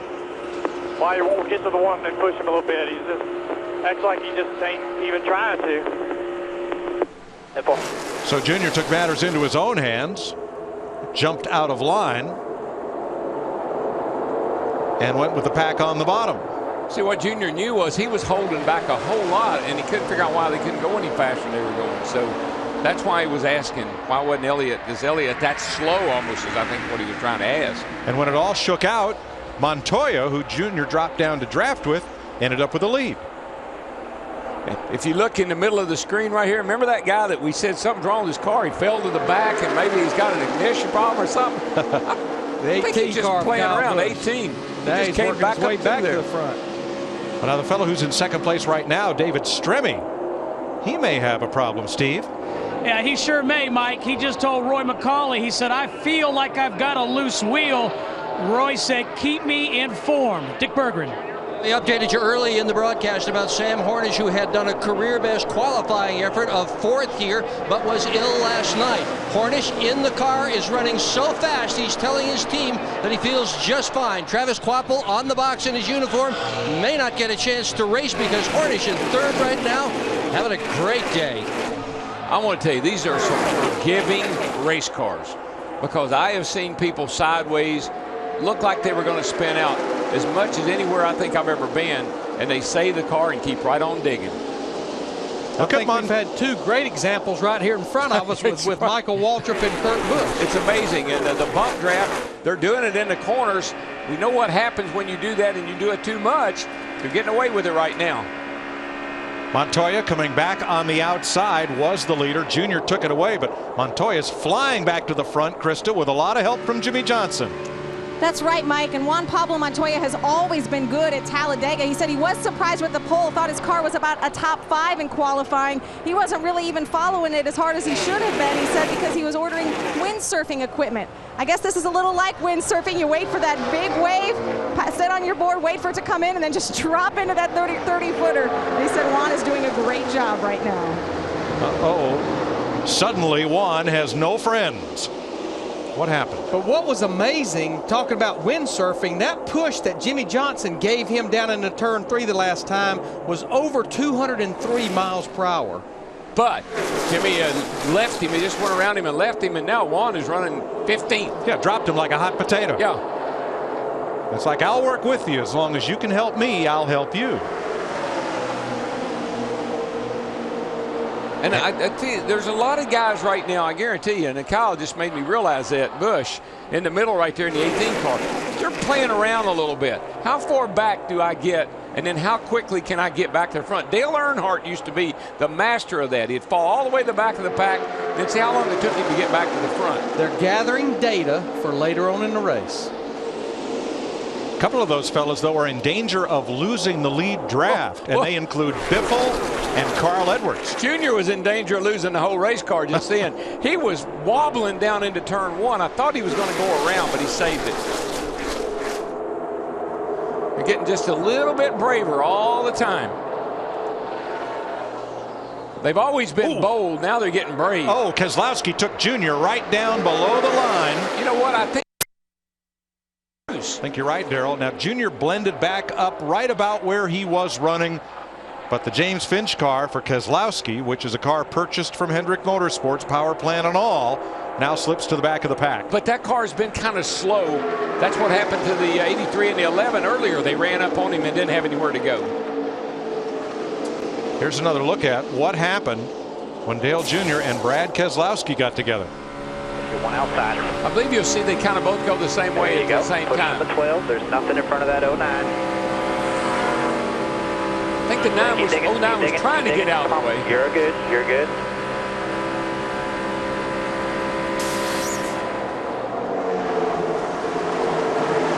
See a little bit of debris on the right front of Dale Earnhardt Jr. there below the bumper, but I don't think that's in front of really no grill opening right now. I don't think there's any danger.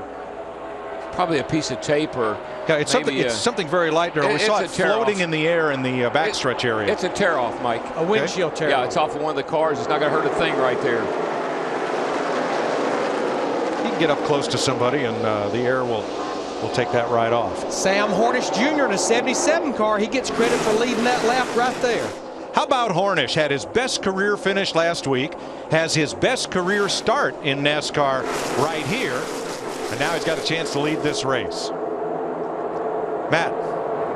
And Mike, one reason why Dale Jr. a few laps ago was ducking down to the inside and then also trying to get some clean air, his water temperature had climbed just above 260 degrees. He told his team, that's why I've been trying to move around, trying to get it to come back down in the temperature. Well, here comes Hornish, and he's got the whole pack in his mirror. These cars can run that hot. 260 degrees is not a problem as long as it doesn't start shooting water out of it. With the sealed pressure, the system they have on this water, on the radiators now, that's not a problem. Hamlin's got to run on the outside. Yeah, Denny Hamlin was getting quite a push from that 31 car of Jeff Burton and David Rudem in that 00 car. Hornish did get credit for leading that lap there. 29 lead changes among 17 drivers so far. We're not even halfway. Looking back at David Stremian, the 12 car, one of the cars that had to start at the rear of the field, actually blew an engine qualifying. Boy, Jimmy Johnson just took the 77 car Hornets into the turn so fast. We got to caution, guys. Yep, debris in the back straightaway. They went into third turn so fast, Hornish just washed up the racetrack. Now, Stremme was trying to get to Hornish. The 12 and the 77 are teammates for Roger Penske, along with Kurt Busch. What a great run for Sudden Sam here at Talladega. This will be the 5th caution flag of the day.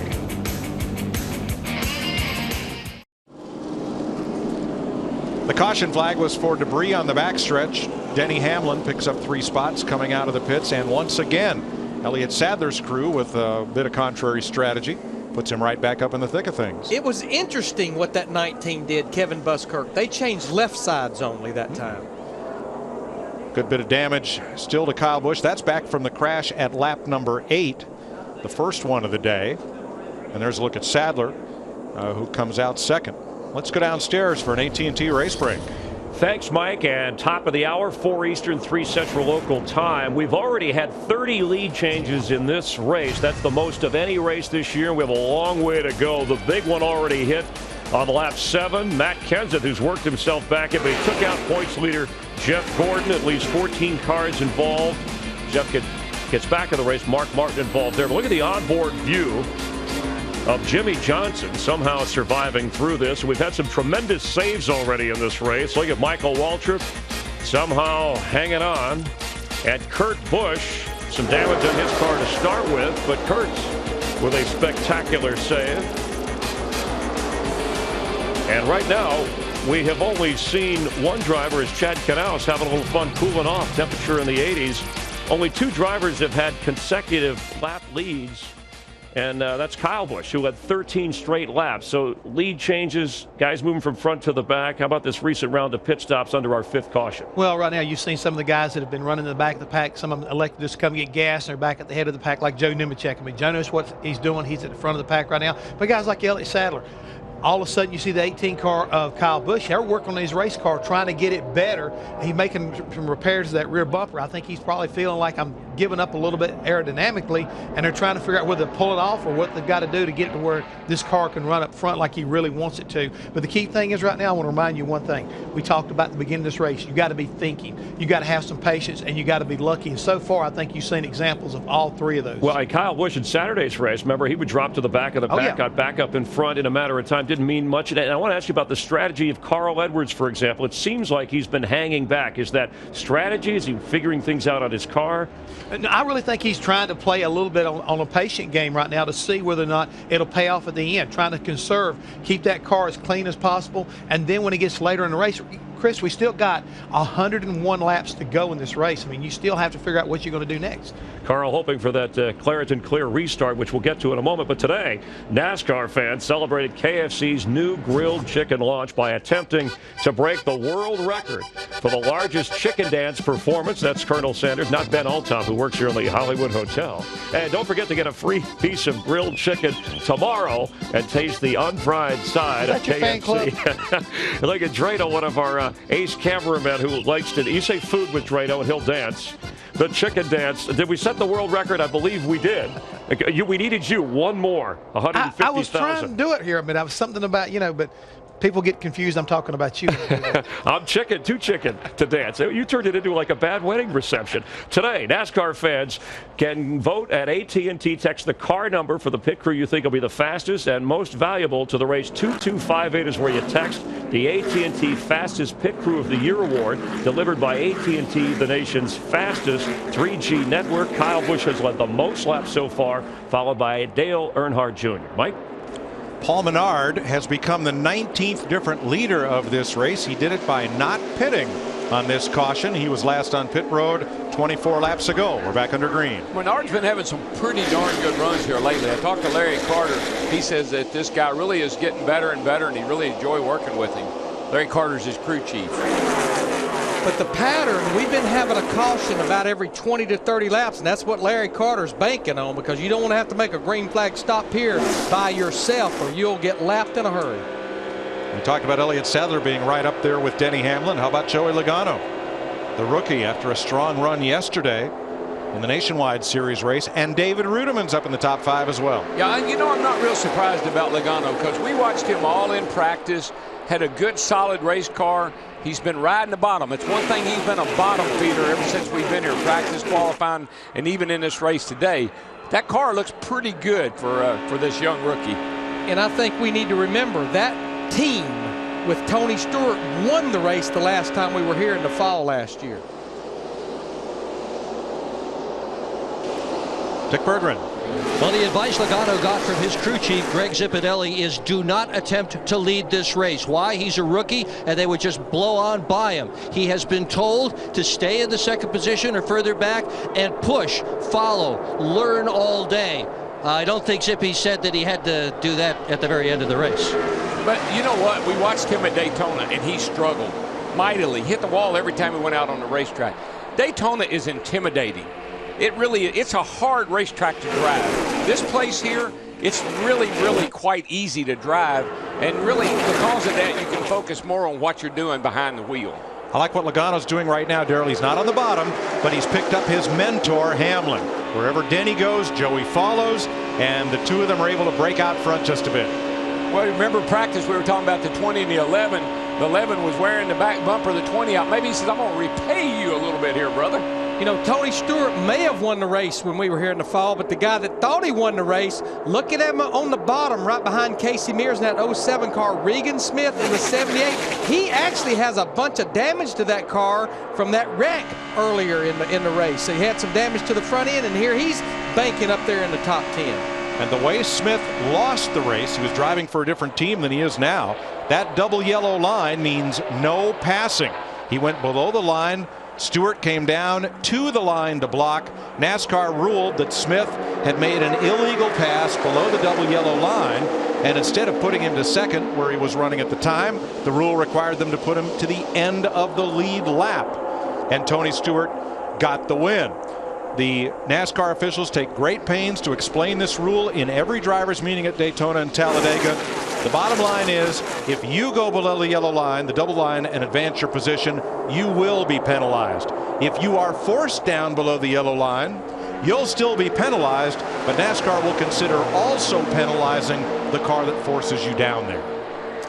I tell you what, speaking of bottom line, did you see Jimmy Johnson in the 48 down in turn 1 and 2? He went from the top to the bottom, and Sam Hornish Jr. in the 77 said, you're not leaving me up here. I'm going with you, buddy. Followed him right down there. Yeah. The 18 they did a lot of work on their car on that last pit stop. I don't know if it's helped him or hurt him. Now Logano's hung out to dry. The rookie is in the high groove all by himself. Now he's going to get a little drafting help from the back, but he is out of this lead pack. Well, I'm going to tell you what, who he's getting help from is a car that this group, they do not want to see him get this next lap back. Jeff Burton in that 31, 3 laps down because of alternator problems. He's gotten 2 of them back. Now he's only 1 lap down. Next caution, he'll be back on the lead lap. There we saw the 18 bunch working on the rear bumper. Now, if that rear bumper cover was off of that race car, it would help it. But that rear bumper cover is tucked up under the back of the car. That's why they keep working on it. Did they get it fixed, Matt? DW, the biggest issue they had, the rear bumper bar was sticking out a little too far. They were concerned that other cars did not want to tuck up and draft and push them because they thought they might then hurt their car. So they worked, pushed that bar back in, put some bear bond on the back, and sent him back out. And what Darrell's talking about, the reason you would love to have that rear bumper not there, with it gone, it lets air out from underneath the car. When you let air out from underneath the car, it makes the car run faster. It reduces the drag of the car.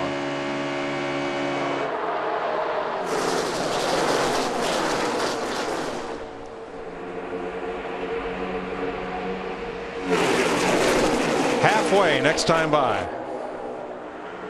And you know, even though we had that big crash, took out a lot of good cars at the beginning, it hadn't affected this race one bit. These guys are racing just like that never happened. Matter of fact, they probably don't even remember who was in it at this point. They just worried about the cars that they're racing with right now. Well, we have 33 cars on the lead lap, and they're roughly about 2.5 seconds separating those 33 cars. Certainly kept the field bunched up because nobody's really lost the draft. You can ride around the back like we've seen Carl Edwards do all day and pull back up when you want to. Now Denny Hamlin leads the halfway lap in the FedEx number 11 Toyota. We've got a new challenge for all of you watching. It's called NASCAR Know It All, and you'll find it at foxsports.com. Keywords Know It All. Answer our questions regarding next week's race at Richmond, and the winner will be announced the following week in Darlington. So if you know it all, we'll make you famous. At foxsports.com, keywords Know It All. Denny Hamlin trying to win a third race in a row with 3 different drivers here at Talladega for Coach Joe Gibbs.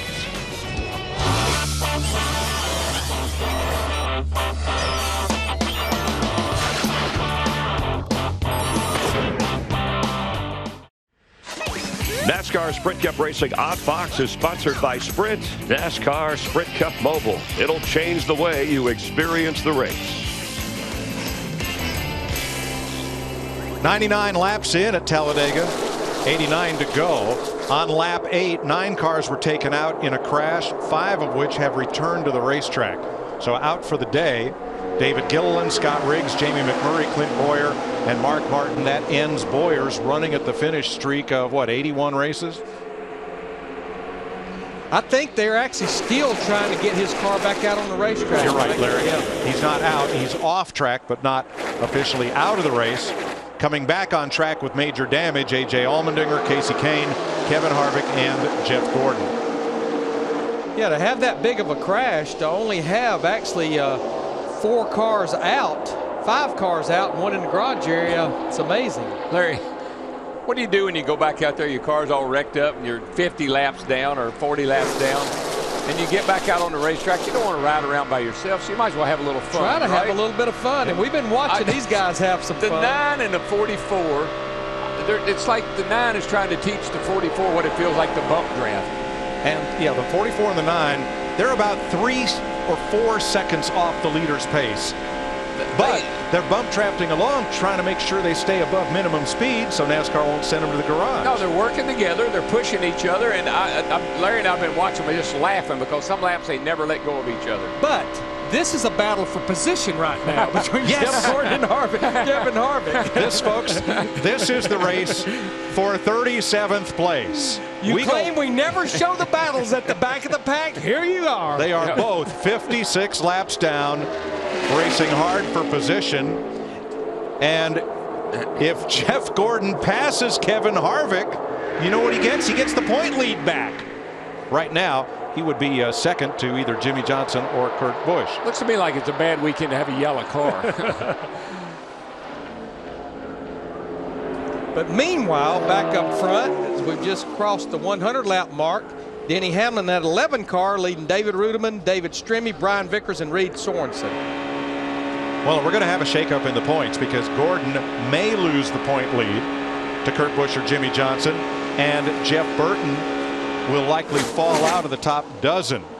Terminator Salvation presents our top 12. These are the drivers right now who would be qualified for the chase based on the way they are running. Montoya, there in 11th, made the big jump this week. He's up 4 positions if he stays up in that lead pack. I think it's pretty optimistic that it would stay that way right now. Terminator Salvation opens May 21st. Based on the way these guys have been racing, Mike, I don't know that we ought to worry about that too much right now. Oh, this is in pencil, Derek. Oh, yeah. And we got bigger racers. Don't worry. You know what? We still have a long way to go, but in 3 weeks, on Saturday night, under the lights at Lowe's Motor Speedway, we got a little race called the All-Star Race. And you know what? You got 3 more shots to get in it the easy way. I won't say the easy way, but that's win Talladega, Richmond, or Darlington. When I look at a lot of our top 10, that's something that those guys could accomplish here if you could win here today. How about our leader, Krista? Well, Mike, Larry was just mentioning the All-Star race. That is certainly a race for the fans. Mike Ford, the crew chief for Denny Hamlin, was mentioning how this is a race for the fans also. Denny Hamlin putting on a great show right now. He's very quiet on the radio. Curtis Markham, his spotter, just telling him which line to take. And right now, Steve Burns, the FedEx Freight Toyota, is leading the freight train here at Talladega. Hey, Krista, David Stremme doing a fine job. He's in the 3rd position. Remember, before the pit stop, he'd been complaining of a loose wheel. After the stop, Roy McCauley said everything looks fine with the wheels. Just a moment ago, David said, I feel that vibration again, and I feel like it's in the motor. I feel it with my feet. Well, that would tell me if I mean, that could be an exhaust problem.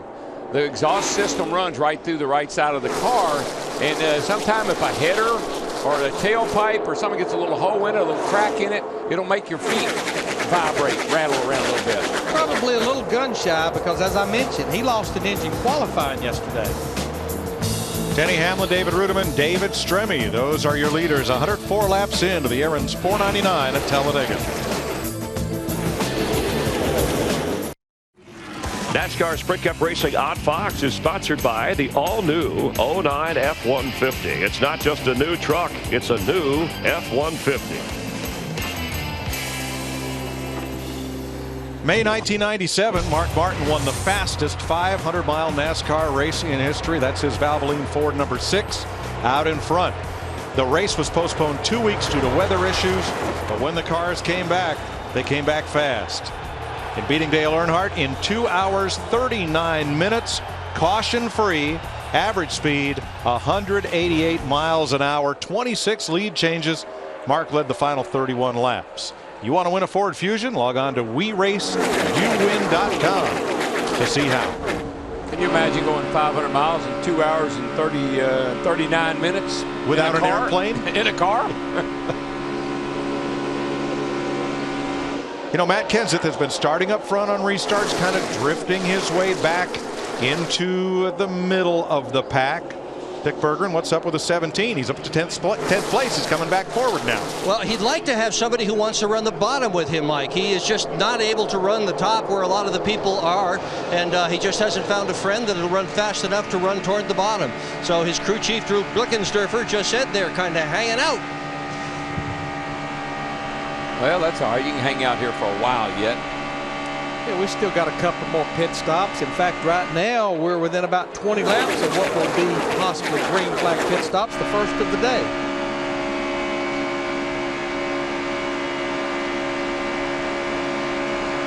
Dale Earnhardt Jr. in that 88 car looks like he's found a friend with Jeff Burton in the 31. Jeff is still 1 lap down, but Burton's going to push Earnhardt Jr. Look at the push they're getting through turn 1 and 2. You can see it right there. 197 miles per hour through the corner. Whoa. Actually, Jeff Burton has a hood pin out. You remember they had to go underneath the hood to change that alternator. I saw that, Larry, but there's something about this race car and 2 cars when they get hooked up.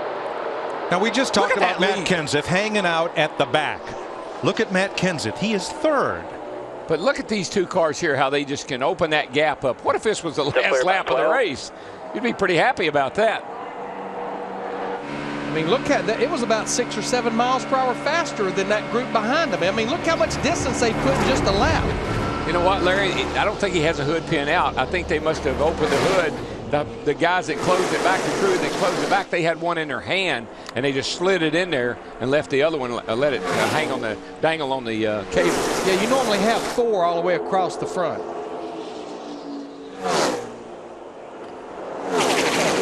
One driver driver who has been hanging out at the back of the pack is Carl Edwards. He's just kind of been within a whiff of the lead draft for about the last 50 laps. Dick, what's that about? Well, what it's all about, Mike, is that he was involved in that very early skirmish, the big one that happened almost at the very start of the race. And he didn't want to get involved in any of that sort of thing anymore. He doesn't like what he's seeing up in the front, so he's going to stay in the back and try to avoid whatever trouble might occur and then go for it at the end of the race. He has a much better car than he is showing right now. Well, it looks like that strategy maybe bit Larry Carter and Paul Menard. Remember, they stayed out on the last stop. They've not been to pit road since lap 62. They're having to make a green flag stop. They're going to have to try to hold their breath for about 18 to 20 laps. Larry, I'm seeing something right now I haven't seen here in 20 years, I don't think. 2 cars hooked up have left the pack. And they have definitely done that. Dale Jr. and the 31 car have absolutely motored off and left that pack of cars that was racing together behind them.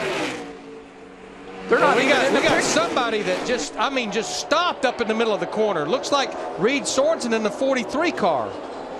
Sorensen was in the wall. And now he comes did to it pit right in front of the whole pack. Flat tire. Got a right rear down. See that right rear tire? And it looks like he escaped the wall. There's no damage on the right side of that car. 4 tires and fuel. 4 tires and fuel. He sure got close. Got close to not getting run over. No caution for Reed Sorensen. We stay under green, and Dale Jr. leading Martin Truex, Brian Vickers. NASCAR Sprint Cup Racing is sponsored by new Shell nitrogen-enriched gasolines, by McDonald's, by Sprint, NASCAR Sprint Cup Mobile. It'll change the way you experience the race. And by Lowe's. For all your home improvement needs, Lowe's. Let's build something together. Martin Truex Jr., your leader. Moments ago, Joey Logano was up to the front, but as you know, at Talladega, quickly dropping to the back. We've had 19 leaders and 36 lead changes, the most so far this year. And moments ago, Elliott Sadler, who had been involved in the earlier wreck and has led 12 straight races here at Talladega, scraping the wall at high speed, but somehow maintaining position. Kyle Busch up there right behind Martin Truex Jr. and David Stremme as we speak. And lap 7, if you weren't with us a little bit earlier, with David Reagan leading at the time, 14 cars at least involved, others sustaining damage. You saw Jeff Gordon, the points leader, go to the wall. Mark Martin involved as well. Gordon has returned. Mark Martin done for the race, along with David Gilliland, Scott Riggs, Jamie McMurray, and Clint Bowyer, because of this pile-up. That's what Talladega is known for, the big one. Definitely for the big one there. This is on board with Jimmy Johnson, who does a great job getting to the bottom of the racetrack and avoiding all of this, give himself an opportunity. He's currently running 5th. Jeff Burton, who did lead 5 laps early in this race, as we mentioned, currently a lap down. And the recap for the moment, and leading consecutive laps is a difficult chore today with cars coming and going. We've had the 5 cautions, and as we said, so far 19 different leaders. The record for any Cup race is 28, and that may be threatened over the course of this race. Definitely so right now. And you got a car up front right now that's still a lap down, but being pushed by our leader right now, which is Martin Truex Jr. A moment ago, it's David Stremme, but you see Jeff Burton and that 31 car out front. And overall, Denny Hamlin has led the most laps today, 27. Dale Earnhardt Jr. has led 15. Let's rejoin Darrell, Larry, and Mike. Jeff Burton is leading this train around, but he's on the tail end of the lead lap. They had an electrical problem, lost 3 laps in the pits. Got 2 of them back by the lucky dog, and now he's out in front of Martin Truex, which would put him on the tail end of the lead lap should the caution fly. So Truex the leader, Kyle Busch right back up there, Jimmy Johnson along with Brian Vickers and Kurt Busch. And we're about 8 to 10 laps away from what will be green flag pit stop. And Jeff Burton is one of those kind of guys that everybody's aware of his situation. They knew he was laps down. He's also the kind of guy that everybody would work with. You know, let's cut the guy some slack. I'm sure Truex sitting there saying, you know, we'll let him lead here. Maybe he'll get his lap back. Well, he is in position should the caution come out to get the free pass. But right now he'd just come around because he's ahead of the race leader, who is now Brian Vickers. Vickers to the inside. Dick Berggren overheard that if they could get a long caution and do a little body work on the nose of that car, they could be really fast. Look at the right front of Vickers, number 83. So 121 laps complete in Talladega. Vickers led that lap. Pit stops coming soon. NASCAR Sprint Cup Racing on Fox is sponsored by AT&T. Your world delivered. We're under caution for the 6th time today. Debris in the back straightaway has put us under caution, and there it goes. Looks like that also may have come off the 78. No, that one got cleared out under the caution. It's not a clear and clear, even though it is Carl Edwards' car in the picture. Doesn't matter what it was for Carl. He's very happy about it. Yes, because it he had catches. lost the draft. Well, it helps Carl because he catches back up with the pack. Jeff Burton was just in front of race leader Martin Truex, so Burton gets to come back around. He's now made up 3 laps, and Paul Menard will get the free pass. That wouldn't 3 laps down here. You'd never get them all back in one day like we've seen today with the 31 car. Of course, we didn't have the free pass back several years ago either. And as I said, I'm not sure these guys are real happy Jeff Burton got back on the lead lap. Not the way he'd been running to get back. Go to pit road, Dick Berggren. Brian Vickers will pit out of the 3rd position. He has run toward the front all day long after being involved in an earlier crash. They are looking for a long yellow so they can do some body work to this car. Steve. Kurt Busch says his car is running just a little bit hot. They're going to change 4 tires and take some tape off the right front of the nose, Matt. 4 tires for both Martin Truex Jr. and the 18 of Kyle Busch. Jeff Dickerson was looking at the back bumper to see if they needed to work on that some more. Krista? Jimmy Johnson saying he wished he could take advantage of the push. Chad Canal said we'll add a little tape for straight line speed. 4 tires. Jimmy Johnson is down and away. And here they come. Jimmy dirt tracks it, slides it out of the pits. He does not beat Kyle Busch. Now, Carl Edwards did not pit. He stayed on track to pick up 5 bonus points for leading a lap. Edwards becomes this race's 21st different leader. Under caution at 126 laps, we cycle back to Kyle Busch leading over Jimmy Johnson, Martin Truex, Dale Earnhardt Jr., and Brian Vickers. Now, earlier we documented a problem that Jimmy Johnson had getting into his pit and getting out due to the proximity of other cars. Let's take a look later in the race in today's State Farm Pit Road Spotlight. We're going to go 4 tires here. The road's open. Stop up short, guys. Stop up short. We're going to have to exit around the 09. Are you planning on 4? I just did a little something with the left front. 10-4. 4 tires. 4 tires.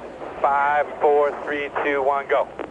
Go, go, go, go, go, outside 1. Go, go, go. Good job, guys. Good job. I feel like an idiot trying to leave pit road. I can't even go straight. Without the support of Chad and his crew, Jimmy couldn't put in this kind of performance, just like the support you can expect from your local State Farm agent. Like a good neighbor, State Farm is there. Sticker tires and 50 pounds of air, you'll get a little loose on coming out of the pit sometime. Green flag at lap 127. A long pit stop for Kurt Busch put him back to 17th, and cleaning up some fender damage on Juan Montoya's car put him back to 27th on this restart. We've got 61 laps to go, so we know we still will have to make at least 1 more pit stop. All this work is for the keyword anticipation. You're starting to anticipate what you're going to do at the end of this sucker. Here comes Vickers up the inside. Steve, what happened on Kurt Busch's stop? Yeah, Mike, they had a slow stop. I heard Pat Tryson tell Kurt Busch one of the tires, one of the wheels got obstructed by a shock. And there was a miscue on the left front of Casey Kane's car. Crewman went down, and we'll try to get an update on that situation as Kyle Busch brings them around. Here's Brian Vickers, sweeps to the outside, and there's just barely enough room. See if Hamlin makes it 3 wide. Nope, he goes with his teammate into turn 1. Whoa, man. Wow. He just barely slid down. That was close. That was really close. I bet Jimmy Johnson got ready to jump out of his seat. Go 3 wide, in the middle, in the middle.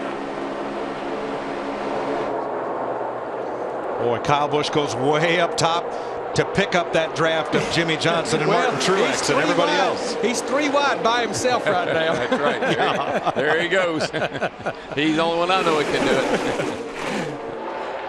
And he does it so easily. Somebody asked me on our Fox Sports chat the other evening at foxsports.com. Instead of Jeff Gordon, look at Kyle Busch. He's only 23 years old. He turns 24 next month.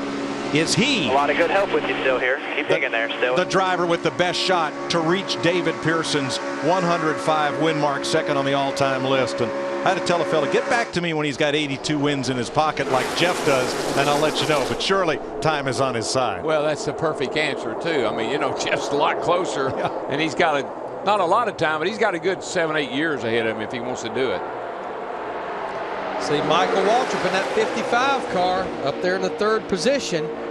Remember, it was back on lap 42 that he was sideways sliding across the finish line, just barely missing the inside wall. Well, Mikey and Jimmy Johnson thought they had this. Mikey thought he had the same one last year here, and the engine blew up late coming to get the white flag. But Mikey knows how to run this joint. I promise you that. You want to do a little high, wide, and handsome 3-wide crank them up? Sounds like a plan to me.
Teammates Denny Hamlin in the 11 and Kyle Busch in the 18 both have fast cars. They're both capable of leading, but will they ever work together? Yeah, but you know, if you're at home and your TV's starting to vibrate a little bit, there's a really good reason, because the intensity level is starting to pick up. Tell you, car back on the scene is that 07, that black car, Casey Mears. Remember, he was involved in that big wreck early in the race, and he's fought his way back into the top 10. Looks to me like these Roush teammates are trying to get together too. Here comes the Reagan car in the 16, trying to work to the lead here. Casey Mears has right side damage from the crash on lap 7. Elliott Sadler right side damage when he got up into the wall a little bit ago, but they're all right up there fighting for the lead. Looked like David Reagan in that 6 thought for a moment of trying to jump down in front of Michael Waltrip in the 55 car off too, but then he had second thoughts about it. The hole was not there. Yeah, and when Biffle saw that, he said, "Boy, Kyle Busch, did you see that? Yikes!" Pushed David Reagan all the way to the outside over there in turn 4. That's the kind of racing you expect to see with 5 to go, not 55 to go. With 55. You know, the first hour of practice looked a lot like this when we got here on Friday. Well, now is when you got to figure out what am I going to do? What have I got to do to win this thing? Do I have the car? Do I need to make some changes? What did Kyle Busch tell you in the pre-race about the way he drives a race car like this? Oh, yeah. This is what he lives for right here. If there's a hole, I'm going for it. That's what he said. And he has words to that effect. He has such a great spotter, and Jeff Dickerson. They're like one, and that's the reason Kyle can make some of the moves he makes too. Now I like what Brad is that. Who's that right behind? That's Brad Keselowski, the 09 car. Right behind Elliott Sadler, locked onto his bumper like a dog on a mailman.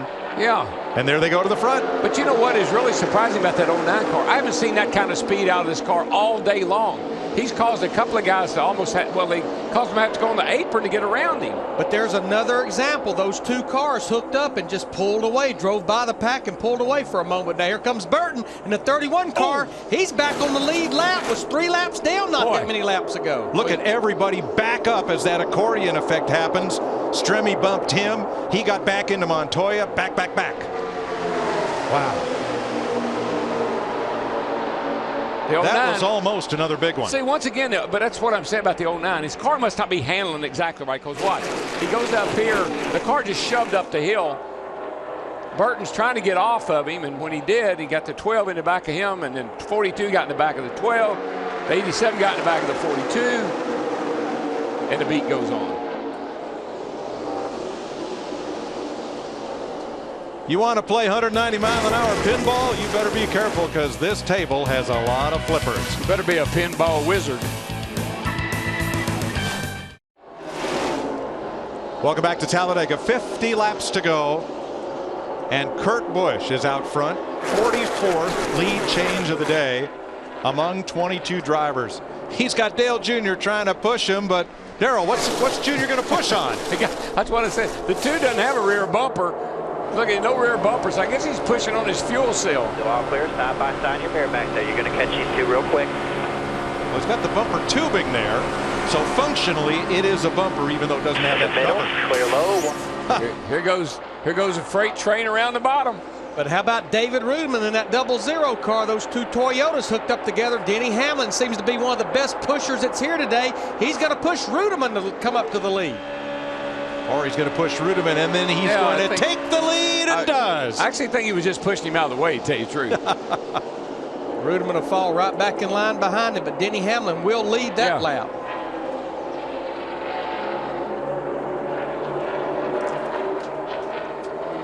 Boy, you can get way out there, but it doesn't really pay off for long.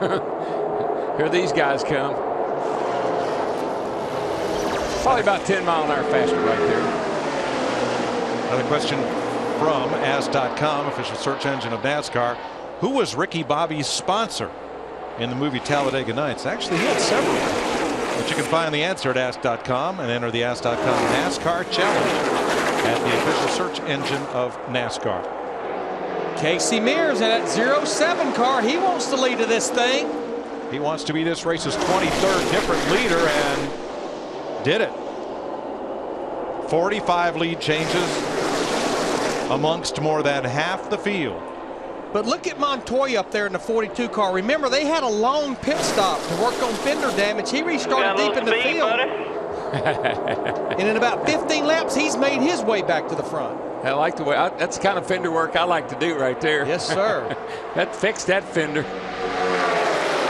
Now tomorrow, Casey Mears and Kevin Harvick will completely change teams. Cars, parts, tools, engineers, pit crews, shop crews, crew chiefs, everything but the spotter will be exchanged between those 2 teams at Richard Childress Racing. Everything but the spotter and the sponsor. Yeah, I don't know if I would want to back that 29 car into my new, that'd be my new car I got to work on. Michael Waltrip in 11th. But Richard Childress just felt like the performance was not there for those race teams, and he didn't really see it getting any better. He felt like, I got good drivers, I have good crew chiefs and teams. Maybe I just got them mixed and matched wrong. He's done it before with good results. Change the chemistry, change the result. But you know, Larry, we talk about all Talladega. You don't really. Look at Burt from 3 laps down on the bottom, trying to find the lead right here, and he may very well get it. That is a very fast cat car. But, you know, we talk about handling, you know, no big deal here. You better have a good handling car when you get shoved off in the corner at over 200 mile an hour with somebody on your back bumper. Not since Bill Elliott came from 5 laps down to win here has somebody done it like this. Jeff Burton has just become the 24th different leader of this race, I believe.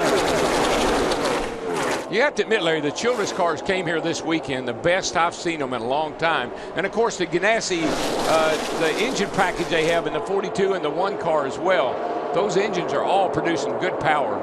And Jeff Burton did lead this race earlier, back before he had the electric problem, back at lap 24. So, boy, he just about bit that back straightaway wall when Junior swerved into him. We got teammates to the top. We got teammates to the bottom. We have those 2 Joe Gibbs cars at the bottom. Kyle Busch, the 18, Denny Hamlin, the 11. And here comes Junior with the middle. It just seems like teammates are starting to really work together, Larry. You got the Toyotas on the bottom. You got the Childress cars up on the outside. Update from Casey Kane's pit. Sean Ward, the front tire carrier, the car came down off the jack on his foot. The medical crew came over, and they've taken him to the care center, but he gave everybody a big wave, and hopefully he's okay. 44 laps to go. Dale Earnhardt Jr. in front. Some say this track is haunted. It was built on an old Creek Indian burial ground. Strange things happen here, and there is one of the strangest. That piece of debris has put us under caution, and you're about to see where it came from. Not off one of the cars, but it is the shade off one of the caution lights. These cars make a lot of turbulence. This area was originally known as Talladega. That was the name of the Creek Indian village nearby. That morphed to Talladega, and then Talladega is what the locals call it now.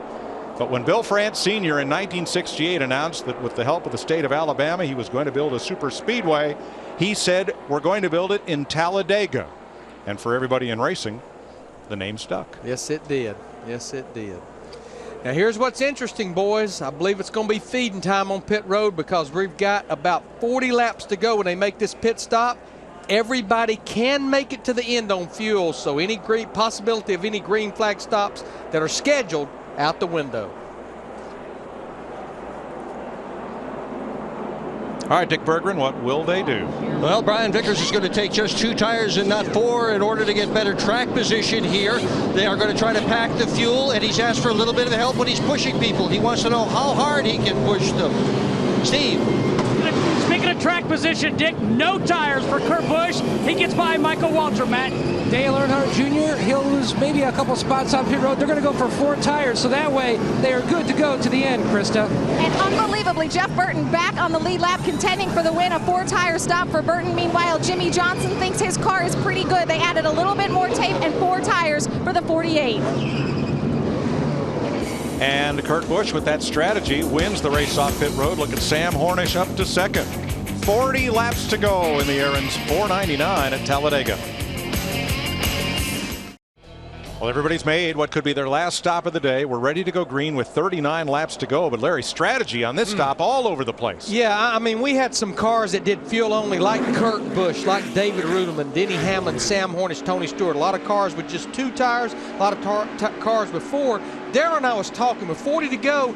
I think I want her full of fuel and 4 fresh tires. Let me maneuver that race car. That's right, and then I can stay out if they have another caution here before too long, if that would possibly happen.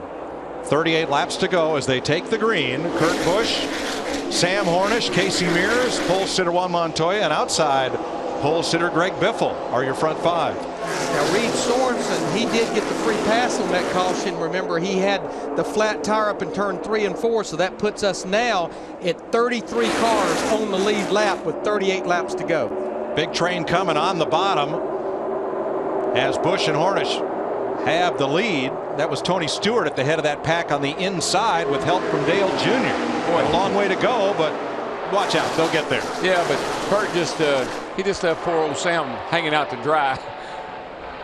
He got in line though, but they had a good thing going there, and then Kurt went to picked up the other car. I guess they were fast. They probably had to. Ex-teammates Kyle Busch, Tony Stewart in the bottom lane as Kurt Busch and Casey Mears lead. Watch that train on track 2 down to the inside. But you know, watching Kurt Busch in that 2 car, I think it's a given how bad he wants to win a restrictor plate race. Remember, he pushed his teammate Ryan Newman to the 2008 Daytona 500 win. I think he's absolutely the best race car driver at restrictor plate racing that has not won a restrictor plate race. Roger Penske's only won 1 restrictor plate race, and that was that 500 with Ryan Newman. And I think we've seen such a huge improvement in the Penske cars overall this year.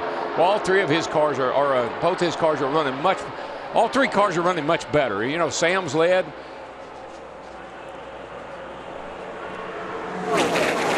Sorry, I lost my breath there for a second. Well, you can do that here, because here comes track 2. Here comes Kyle Busch, Tony Stewart, Dale Jr., Jimmy Johnson. They're there. In 2 laps, they've gone from mid-pack to racing for the lead. Well, the games are over. It's all down and dirty from here on. Well, think about Tony Stewart. He hung at the back of the pack for 3/4 of this race. He was one of the cars that did fuel only, and here he is up there in the top 5 of this 14 car, 36 laps to go. And you know how else you know the games are over, and probably somebody will start to hear from a little bit before this thing gets too further into the we'll hear about Carl Edwards, who's been riding around at the back. A man that lost the draft before that caution before the last one. So now we'll see if his strategy pays off or not. Well, here's Carl. He's back at 22nd. not making a lot of headway. 24th, 25th. Be back to 22nd and not do anything wrong. Kyle Busch now with Dale Jr. as they drop Tony Stewart back a few spots. Now's when you're looking for that magic guy, that magic car that'll get behind you and really make you go fast. Like we've seen 2 cars break away from the field. That's who you're looking for right now. I think we like found these it. 2 right exactly. here. I mean, look at the run those guys are getting. Just look at the speeds right there. And you've got to have a good handling car. You can't run off into that corner at 200 miles an hour and not have a car that you can hold wide open. BFS, I mean, you're both clear. That's 6 to 7 miles per hour faster than that other group.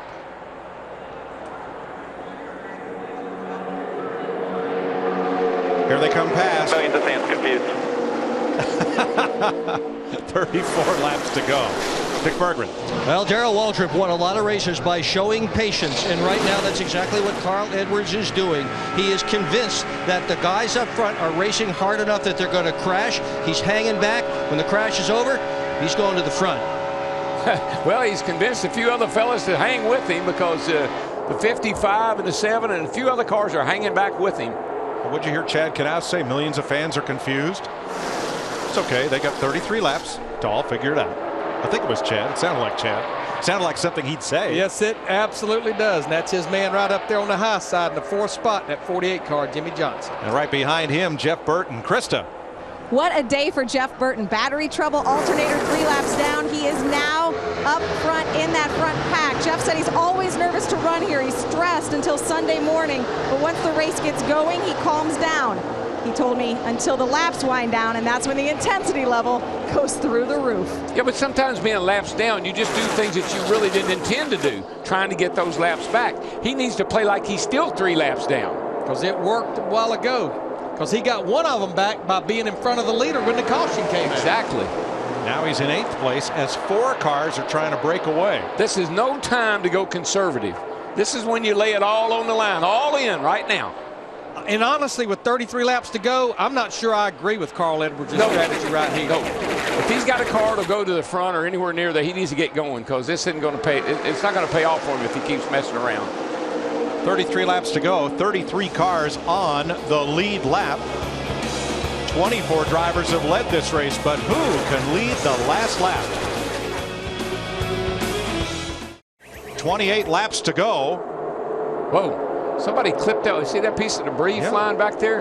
It came off of whoever the last car in that group is. I don't hope it's a piece of tape. It sure didn't move much, but there's somebody at the tail end of that line right there that clipped the wall.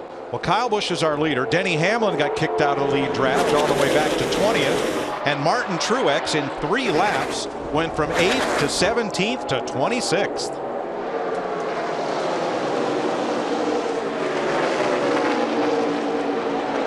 Just outside the top 12 that would make the chase for the Sprint Cup.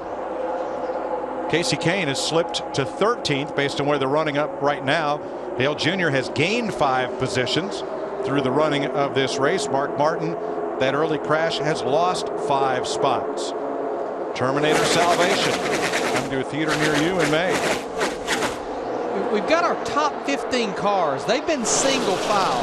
Now the group behind them, they were sliced and dicing, but Darrell, it looks like now they're getting single file. Everybody's single file, and those 15 cars look like they're about to go to about 23 or 24 cars. Yeah, right now, there's nothing you can do right now until somebody decides to jump out of line.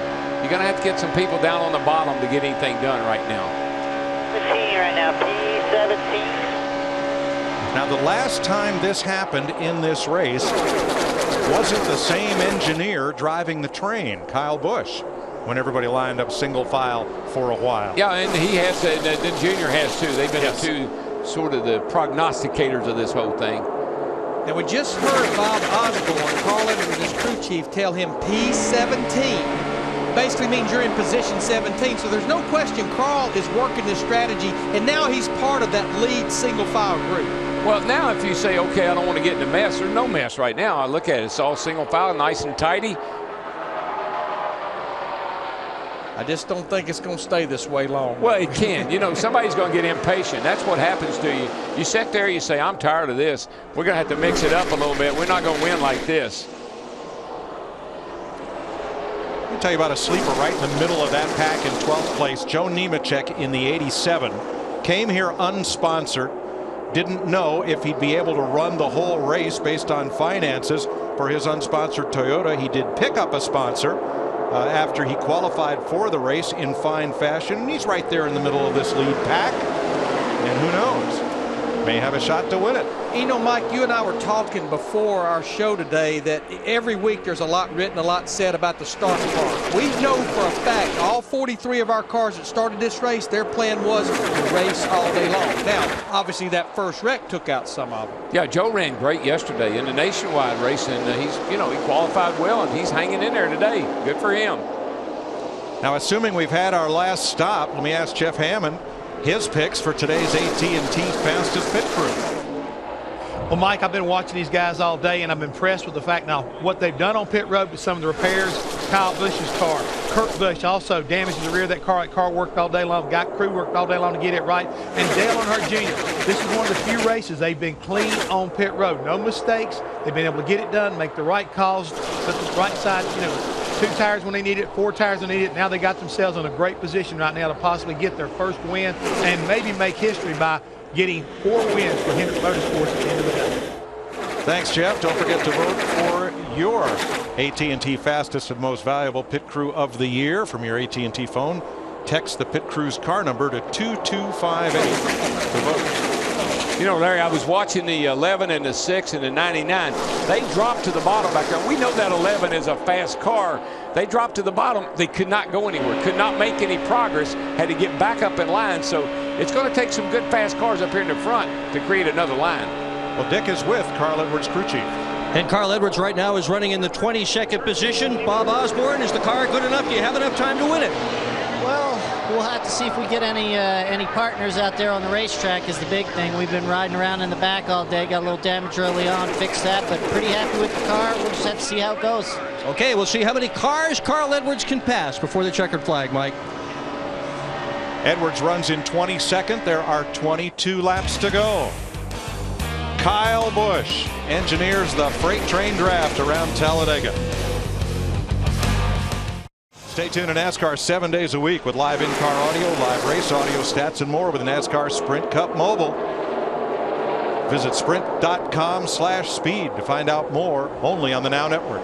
Kyle Busch told you in the pre-race he doesn't always agree with what his brother does on the racetrack. I don't think his brother's going to agree with what he just did. Oh, no, he left him out. He just left him, man, and now he's going, the 2-car, Kurt is going dead backwards while Kyle got the lead back. Yeah, this is dirty laundry time here. Somebody's about to get hung out to dry. They just did. Oh. I tell you one thing, that 18 car is determined to stay in the lead. Kyle has done everything. I mean, he's blocked, he's been high, low.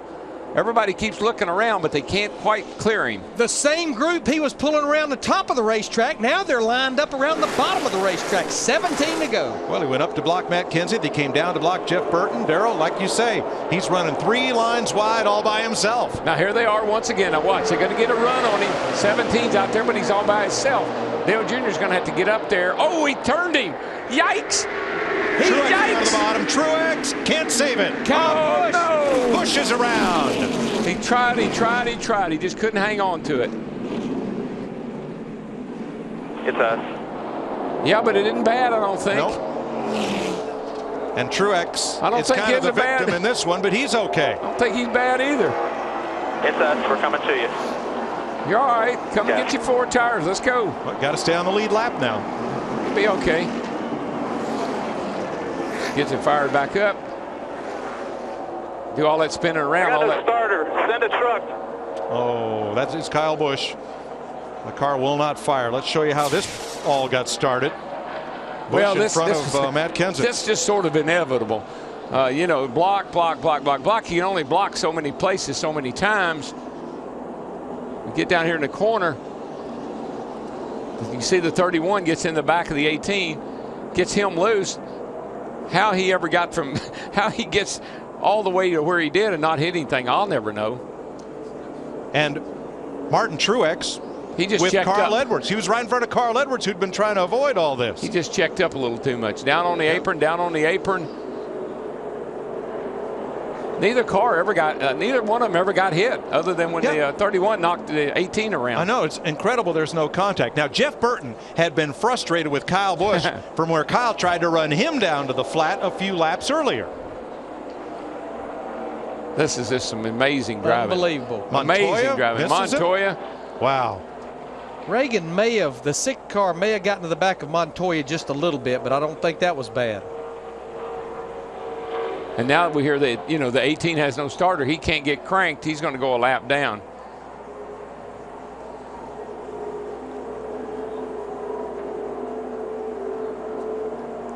The fact that this ended up being just 2 single car spins They're still inside. is pretty amazing. Well, we've seen that all day, with the 55 and the 2 here in the tri-oval. Stay high there. I mean, we've seen some incredible driving by these guys today.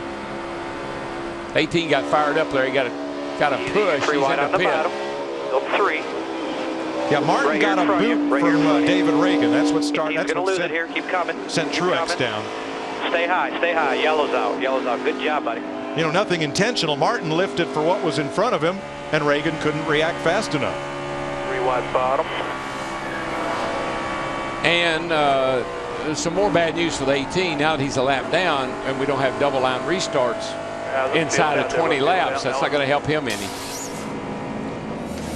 What'll happen next? You just have to stick around for the last 15 laps and find out.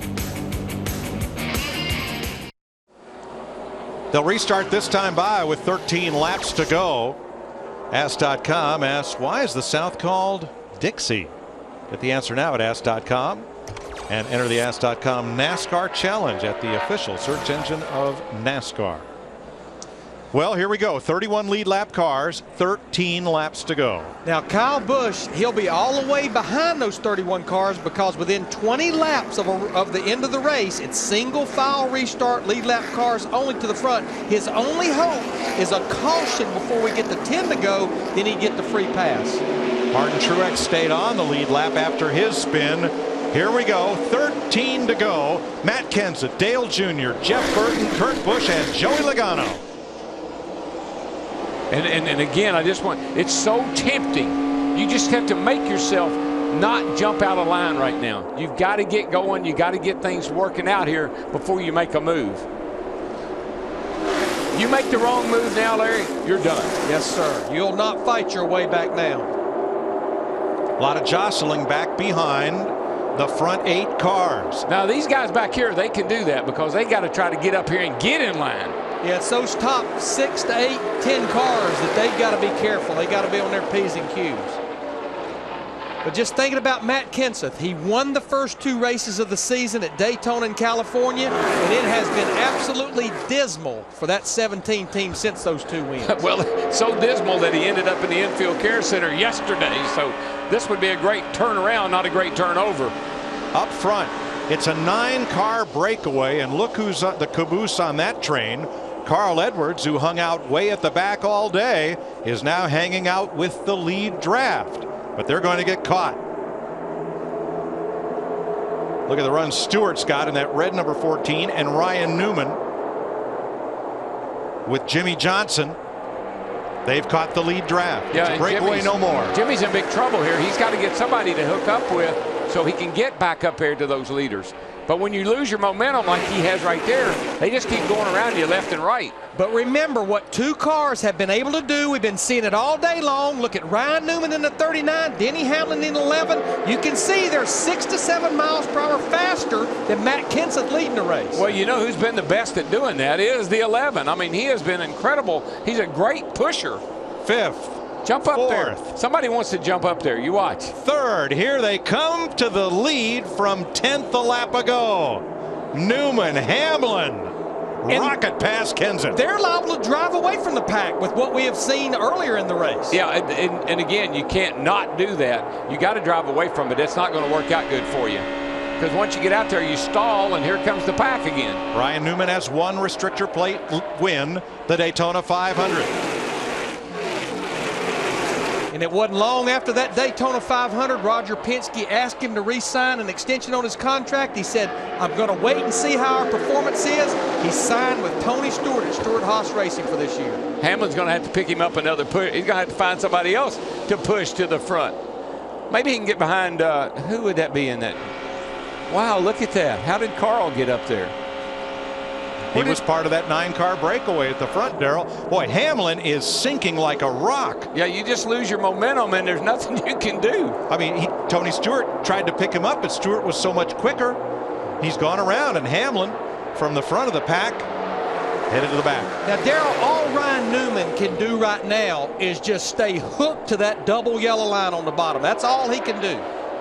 Well, we haven't seen any speed out of that car today, so it makes me just wonder if the 17 and the 88, particularly, and we know the 31's fast, are they just sort of using him right now?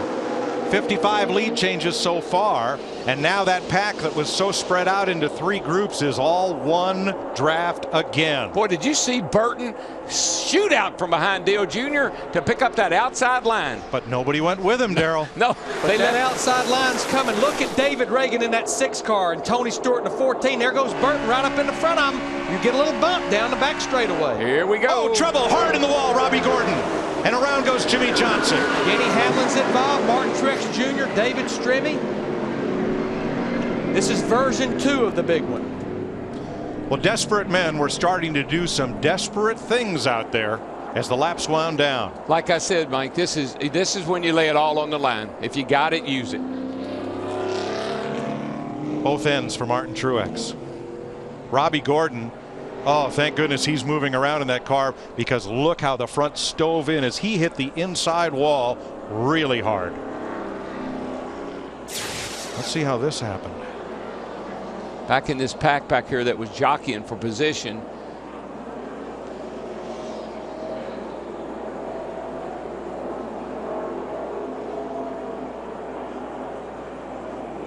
Everybody starts trying to figure out which line they want to go low, want to go high. Oh, Montoya. Montoya got turned. Yeah, he got turned. It looked like Montoya was wanting to move around, and when he did, he just got clipped. There's Mayfield's car in flames, the 41. Not a very good day for Hendrick Motorsports. That's 3 of the cars that have been knocked out. Oh, Montoya just got shoved into Bobby Labonte, and just like a croquet ball being sent, Robbie Gordon got shot into the inside wall. Boy, Jeremy Mayfield going there in the 41 car, he's got a lot of fire coming out of that automobile. Boy, that's a hard lick. That is hard right there. Oh, my. But you know the great thing? They've installed a safer barrier back there on that inside wall. Yeah, look at that. Is that Sam Hornish that went up and hit the outside wall? Yep, and kept going. Let's do some ride-alongs here, starting with Michael Waltrip. Heavy impact today, hard impact in all these, and the big one and then this one.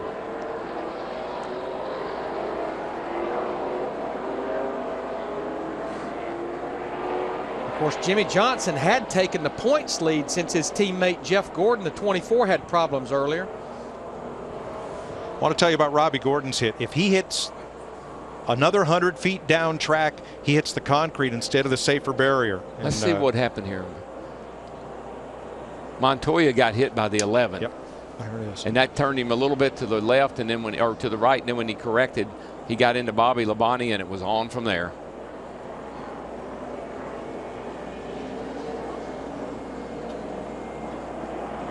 Boy, Hornish scooted through there for a while and then got turned. Let's look back from Jimmy Johnson's car. Looking back at Waltrip. Jimmy gets turned.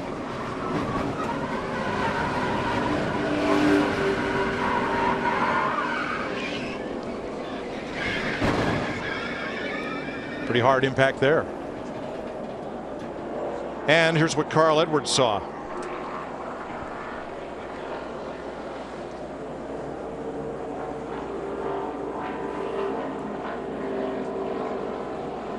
You know, Darrell, the contact was Hamlin and Montoya, but that really started about 6 cars forward and just kind of you know, accordioned back. Well, what you do when you're sitting back there, you're watching up ahead of you, and you see a couple of lines trying to form. You got an inside line, an outside line, and you're starting to say, which one do I need to get in? And you start moving around on the racetrack, and you get hooked by somebody. And we're being told the 48 car will not finish this race. He's going to go to the garage area. There's not enough laps left. They've got a broken upper control arm. So this pretty much will end their day. You can see it right there on the right front. We're also being told that Matt Kenseth had to come to pit road. He had a flat right rear tire. Now, Kenseth had been the second place car and dropped to 21st just before the caution came out. Well, this car right here, the 11 car, basically caused that accident. It got into Montoya, or at least he was a part of that accident. Let me put it that way. And he was lucky because he went through the whole thing and didn't hit anything very hard.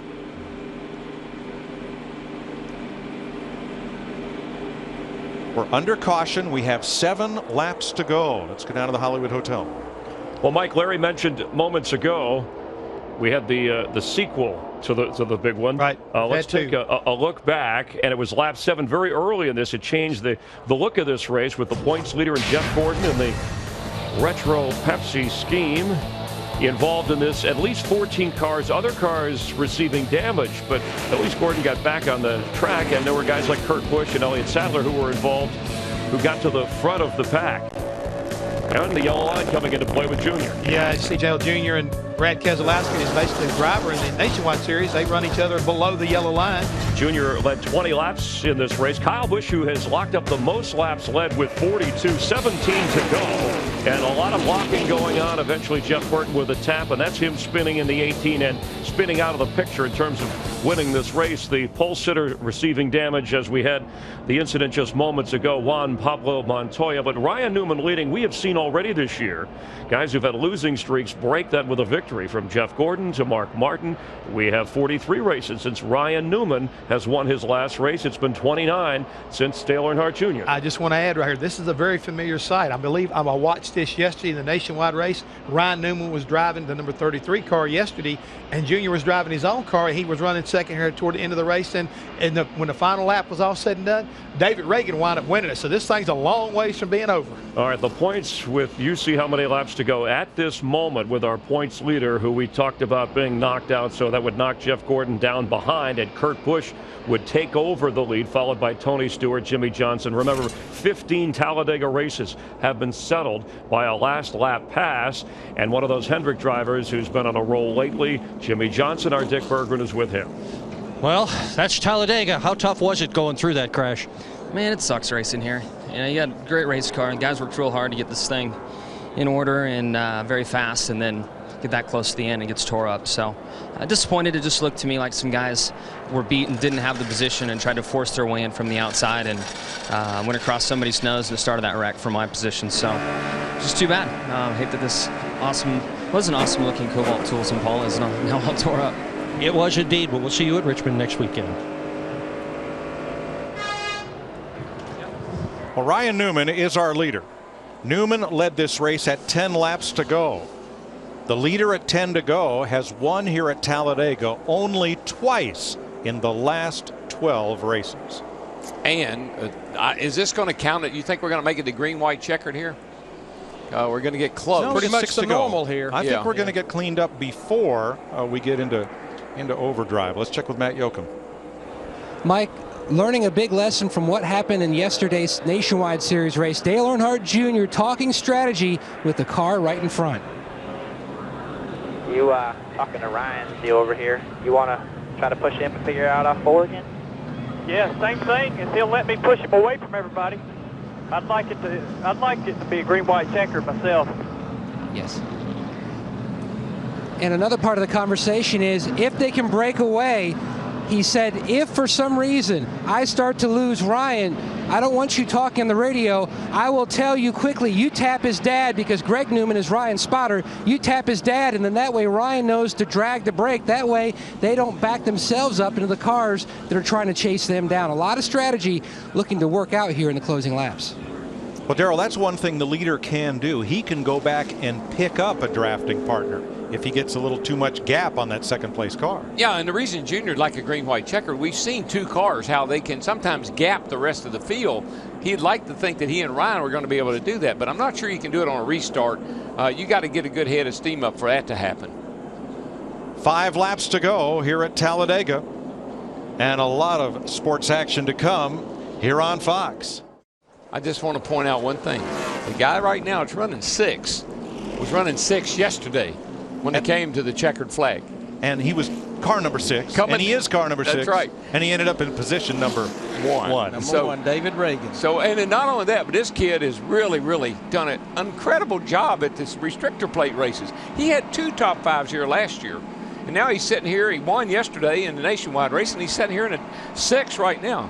Well, and the guy right in front of him, Joey Logano, in that 20 car, the rookie, you know, he's had to wonder what in the world has happened to my racing career since I've been in Sprint Cup Series, and here he is with just about 4 laps to go, sitting in the top 5. Look at the spotters; they're chewing their fingernails. Now, most importantly, Greg Newman standing right alongside is it T.J. Majors, Dale Jr. spotter, as they try to work this out. We're going to get the restart with 4 laps to go. On the point, Ryan Newman trying to score the first win for what is Stewart Haas Racing. Dale Jr. trying to win 4 in a row for Rick Hendrick with 4 different drivers. Kurt Busch trying to get back to victory lane. Not sure what Tony Stewart just did. Tony's car, Mike. Tony's not going. Something's wrong with his car. Yeah. He's off the pace. Not getting up to speed at all. No. And you see what Dale Jr. was talking about. He's laying the wood he's laying a bumper to that 39 car, trying to get him away from the rest of the pack. But tell you what, that 31 and that 6 and maybe that 20 car, I think they may have a little something for that front 203. No real big runs yet. No real big runs. You're clear. 3 laps to go when they come back. Newman trying to hold the bottom. And look at our buddy Carl Edwards, who hung around at the back all day. And here he is. He's in the 8th position, right here in the back of this lead pack, in pretty darn good shape. Coming to 3 to go. 3 to go. 8-car breakaway at the front. Still a lot of action behind them, but likely one of these 8. Larry, this is what you come to Talladega for. You come to Talladega for these unpredictable, wild, crazy finishes. Stewart just came by, and he's on 7 cylinders. That's a shame. He had a good shot. He could have helped his teammate, because I think he's going to need it. Now, Ryan keeps allowing, Junior keeps peeking the nose out to the inside, but there's no room there to make a move. No, and I'm not sure why Ryan is kind of leaving that bottom, just that little bit of an opening. He's going to get a fender underneath of him and shove him right up out of the way if he's not careful. And I need to know about your runs. I need to know if they got runs. 10-4, he's trying to get back there to the 31, but the 31 doesn't. Junior wants his spotter to be a commentator and tell him everything that's happening behind him. And then he'll decide where to go and when. Well, he's got 2 laps to decide. I tell you, it's working like he wanted it to, though, because here they come. Look at the 99 and Brad Keselowski. And once again, there's that 2-car draft. And they look at the run. They get off turn 2. That's 10 miles an hour faster than the cars in front of them. They'll be coming to the white flag this time. It's going to get interesting because Junior cannot sit there and run second. This is his best shot at winning he's had in a while. He's not going to run second in this race, I can tell you. And is Edwards going to get to the front, or are they going to stall out before they get to Junior? They got that run, baby. And what's interesting, that's a Hendrick car running second. That's a Hendrick-related car leading the race. And that's a Hendrick-related car pushing Carl Edwards white flag this time. Yeah, Carl Edwards from the back all day to the lead with 1 to go. 3 Chevys and 1 Ford. And it doesn't matter now. Your friends are where you find them. And from hanging out back, Carl Edwards. I'll tell you, I don't know if they can catch him. What we've seen today, 2 cars get that big a lit run on them. I don't know that the 39 and the 88 can catch them. They're in the draft of Edwards and Keselowski. He's all over you here, just you and him. Carl Edwards restarted 8th. If that 09 can stay hooked to the back of that 99, it's going to be hard to get him. It's going to be close right here at the line. Can Keselowski try to win it? I don't know. I don't think he can step out until he waits till the last second and picks up. He goes to the outside. Is Edwards going? Oh, no. He turns him. No. Oh, and that destroyed the front end of Newman's car. No. Edwards will not make it to the flag. Oh, Brad Keselowski won this race.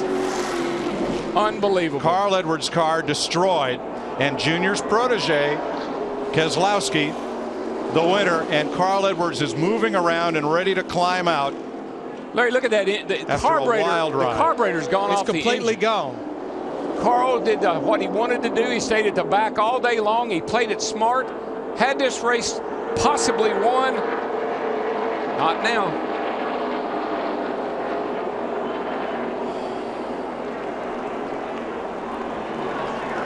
Not sure where Carl's going. Maybe he thinks if he runs across the start-finish line, it'll count. That's what he's doing. That's what he's doing. He's like a you know how he is. He's an athlete, a marathon runner. I want to finish the race. And he did, yes, to he a did. standing ovation from the crowd. Shades of Ricky Bobby.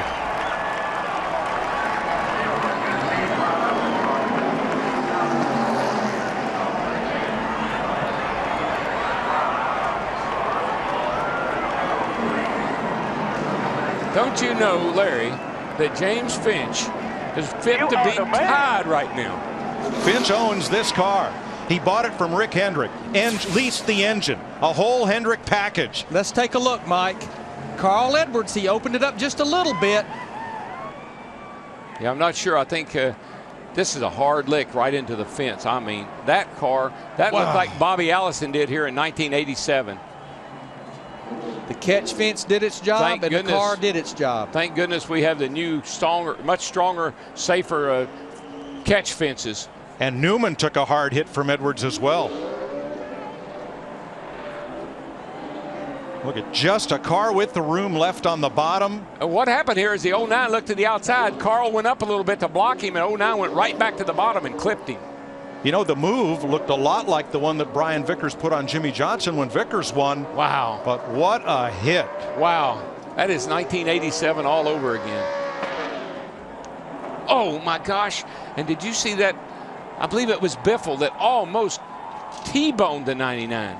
But watch. The 09's going to look to the outside where he already has. Carl went up to block him a little bit. Now he's going to come down to try to block him again. And you get one shot at it, but you don't get two.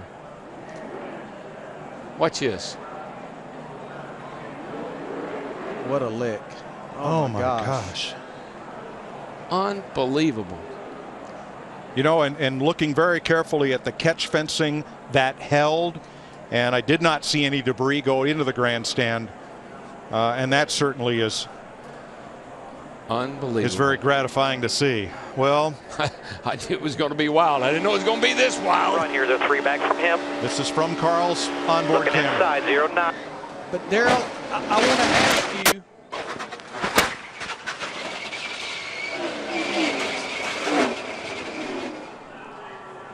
And from Dale Jr. Oof. But Darrell, I want to ask you on air, because I did not see Brad Keselowski do anything wrong there. No, it was a blocking move on Carl. The 09 looked to the outside. Carl went up to block that move, and when Carl came down, the 09 was there. Another first-time winner at Talladega. Here's the cool-down lap. Dale Jr. and Brad Keselowski kind of getting together. Junior with a big fist pump, and whoa, Keselowski. Brad Keselowski didn't see him up there. Now everybody's going to say that Kyle Busch spun the winner out after the race, but I beg to pardon with you. Every driver dreams of his first Sprint Cup win, but when that win comes at a venue as significant as Talladega, it is something special.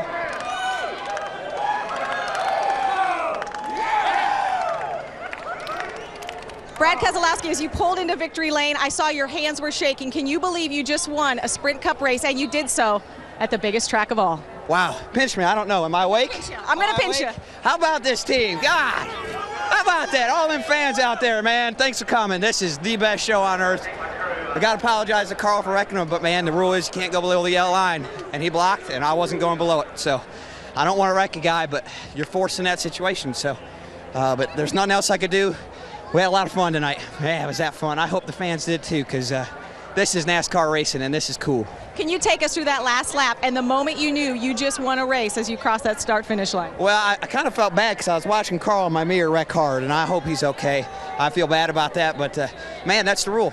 He knows the rule as well as anyone else, and he put himself in that spot, and I don't want to wreck a guy, but he put himself there. So Hope he's okay, and sorry for that, but what a great Chevrolet. How about that Chevy? Man, does this thing have some smoke. Man, I can't believe it. I appreciate it. His best finish coming into this race in the Sprint Cup Series, 19th. He is now a Sprint Cup winner. Matt? When the dust settled, Dale Earnhardt Jr. came home second. You had the perfect seat to watch your protege score his first win. Walk us through what you saw from your seat.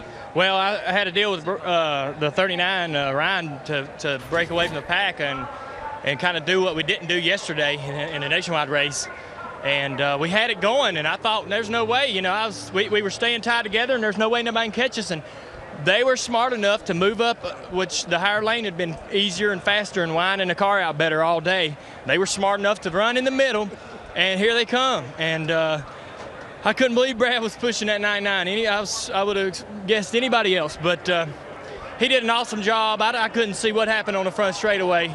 I was behind the 39, and I was asked Tony Jr. to tell him what to do because I can't see what they're doing up there if I reckon. And he said, stay, you know, they're spinning up the track, stay on the bottom. And it was a pretty hard hit that Ryan had, but I had a blast. The National Guard Amp Energy Chevrolet was running good all day long. It run up front, and I love these fans here. Enjoy watching a race like that, and it got a little boring sometimes in the middle, but man, it's just a long one. We all just trying to stay around to the end. I can't thank my team enough, and I'm so proud of Brad. You know, he did a great job. His family's got to be extremely happy. James Finch, you know, as a car owner, that's just amazing, man. He's an awesome dude. Can you imagine the party that will be taking place tonight in Panama City, Mike? Oh, boy. I'm telling you. It will never be the same. Well, Dale Jr. came within one position of being Rick Hendrick's 4th straight winner. Brad Keselowski, in only his 5th Sprint Cup start, becomes Talladega's 10th first-time winner. And yes, Carl Edwards makes it to the finish line. Run, Carl, run. Welcome to the Lipitor post-race show. We're live in Talladega where 25-year-old Brad Keselowski with a dramatic victory. Carl Edwards is standing by with our Dick Bergman live. Dick? And most important is that Carl Edwards is okay. We are going to replay the crash. Please walk us through what happened. Yeah, first of all, I got to tell my wife and my mom I'm fine. You know, Brad he's pushing, he's doing everything he can. I saw him go high, I went high, he goes low right here. Didn't realize he had got that far, so I went low to block a little bit, and he was already there. So I turned around backwards. At this point, I'm thinking, boy, I wish this was made out of liquid gel material. And then I'm very fortunate we hit the wall in a way that it didn't crush my roll cage down on my neck, because that would have been a lot worse. So NASCAR just puts us in this box. Brad did a great job. Congrats to him on the win, but they put us in this box, and we'll race like this until we kill somebody, and then they'll change it. But I'm just glad nobody got hurt today. Glad the car didn't go up in the fans and, you know, in the grandstands and hurt somebody. And, you know, most of all, I just got to thank Claret and all my guys. We did it was the smartest race I could run, and I guess we ended up 23rd or something. But, yeah, Brad did his job. We're just racing hard, and lucky nobody got hurt. So no issues at all with Brad's job? No, that's what Brad's supposed to do. He's assuming I know he's inside. It was so quick I didn't know he was inside. So, you know, we saw what happened to Regan Smith. You can't go down below the yellow line or you lose the race. So, you know, he's winning, and I was doing everything I could to keep him from winning. But, man, just glad I'm all right. And this is, you know, I didn't know if it mattered if I went across the finish line, but I just wanted to finish the race. How hard a hit was that? It's pretty hard. It's just a little bit scary because I saw the ground, and then I hit the wall with, I couldn't tell exactly which part of the car I hit the wall with, and I was real worried I hit the roll cage. Had to wait a minute, make sure that that there wasn't something, you know, stuck in me somewhere or something. That's a little nerve-wracking to hit the wall with something other than the side of the race car. So it's the first time I flipped in a race car. Ever? Yeah, that's it. So we got that out of the way. Well, he made it in dramatic style for sure. We are so glad you're okay. Wild ride out there today. Thanks very much, Dick. Well, we're used to Carl Edwards doing the flip. That's usually the back flip when he celebrates. And that, I mean, first of all, how decent and professional of Carl, the way he responded. They're obviously shaken up and upset. But you heard Brad earlier apologize to Carl and say, hey, yellow line, I played within the rules. I had to play hard. Well, this is what racing's all about. I mean, you can take it either way. If you're a Carl Edwards fan, you're probably thinking, well, he got dumped by Keselowski. But the truth of the matter is, a year ago, and when we were here, when Tony Stewart blocked Regan Smith, Regan went below the yellow line. It cost him dearly, almost like the same thing it cost Carl. This is what happens, and this is how close everything is and how everybody wants it. You can see the damage that was done to the retaining fence. Great job right now by the folks here at Talladega and NASCAR having it built like it is. Otherwise, it could have been a lot worse. I mean, that's crazier than any stunt plane ride I've ever took. And Carl Edwards did mention he hopes some of the fans are okay. We know there's some injuries down there. They're working on it, and we certainly hope for the best for those fans in that area. As we check the final results of Brad Keselowski's dramatic win, let's get some final thoughts from Larry, Darrell, and Mike. Well, they're going to replay this one for a long time, Chris, because Keselowski was 10th with 4 laps to go, 8th with 2 to go, 3rd with 1 to go, and he wins it. Yeah, it's just, I knew it was going to be wild. I knew it was going to be crazy. I thought that restart would bust him up a little bit, and maybe it wouldn't. Maybe it'd be maybe have a little sanity to it. No sanity today, Larry. This is like Days of Thunder, baby. Especially upside down on 10 fire. laps to go. But you know, you just think about it. Brad Keselowski driving for that race team, James Finch, Mark Reno. They missed the Daytona 500. They did not even qualify. This is the first year that this team is running the full schedule. They had to go to the rear of the field, changing engines yesterday after qualifying, and here they go to victory lane. So, in other words, make that number instead of 7. It's now 8 guys that have their first win and only win so far at Talladega. Oh, I think that's what makes Talladega so cool, though, is guys come here and never won anywhere else. They know they got a chance here because they've seen history. 10 first-time winners in all here. A couple went on to win more races. Marcus Ambrose up in the top 5. Scott Speed, and I think they were both outside the top 10 with 3 to go. They really were. This is just it's an amazing finish. I knew it would be. It's just crazy. In a lot of cars, a lot of teams back that got good finishes that been flirting with falling outside the top 35, like Joey Logano, like Scott Speed outside the top 35. They needed good runs, and Talladega's a place you can get it. I'm glad we got 5 days off till Richmond. I don't know. I got a headache. A wild one, a great one. Congratulations to Brad Keselowski. Chris? And the only rookie who's won, Davey Allison, of course, the Alabama native. But Brad Keselowski, he's only led 1 lap so far in his Cup career, and that's the lap we just saw. He'll be celebrating for a while. We have more post-race reaction here from Talladega in a moment. Holy cow, did I really just win this race? You damn right you did. Wow. Holy cow. I don't know what to say, guys. Can you believe it? Brad Keselowski had never finished higher than 19th in a Cup race with his Phoenix Racing Chevrolet Hendrick engines, by the way, from Rochester Hills, Michigan. Brad Keselowski overtaking Carl Edwards after Carl blew past Ryan Newman. Newman is okay out of the care center. Carl is okay. So the driver's doing fine. Some of those fans we're keeping an eye on as we check the point standings heading to Richmond on Saturday night. So you see the change. Jeff Gordon involved in one of 3 big ones we had here at Talladega, the last being humongous, major, gigantic, and all that other stuff. No, this is what Talladega's all about right now. We saw where the point standings are right now. Take a quick look at who's just outside Ryan Newman by finishing second day. He jumps up to 13th, just outside that coveted number 12 spot. I mean, at this play, you know, Yogi Berra, I guess it's not over until the last guy crosses the finish line. However, even if he's walking like Carl Edwards, but anybody can win at this track. It is really survival, and Carl Edwards had the right strategy at the end. We just didn't know about a guy like Keselowski. You never know. And again, this is what this race is all about. You never know till you get to the start-finish line. Think about it like this. If it was an old-style start-finish line in the tri-oval, there's a possibility that Carl Edwards could have won that race upside down. What a show here. Spectacular crashes. And best race, not only of the year, best race in a long time. And the racing continues next weekend after baseball. 3:30 Eastern, 12:30 Pacific, Mets and Phillies among some of the games you'll see in the doubleheader as we will come to you live from Richmond on the pre-race show, 7 Eastern, 4 Pacific. We'll no doubt speak with Carl Edwards. Saturday night. Saturday night, under the lights. The next 2 races coming up next on Fox. A powerhouse, laugh out loud lineup. School is in and completely out of its mind. A new smash hit. Sit down and shut up. Sounds like you talking to me at the end of the race. That's right. And Stewie's all pumped up for Family Guy and American Dad. Wow. This is unbelievable, this finish here. You would never have called this at the end of the race. I told you, this place is amazing. You were twittering and tweeting, and we're going to be talking about this one for a long time. Congratulations to Brad Keselowski, and once again, Carl Edwards How did he survive this? He was in the right frame of mind, and he'll be ready to roll in Richmond. That's how he rolls. For Jeff Hammond, our entire production crew, I'm Chris Myers. Talladega deserves a wow. Thanks for being a part of NASCAR on Fox, and we'll see you next Saturday night from Richmond. Have a good week.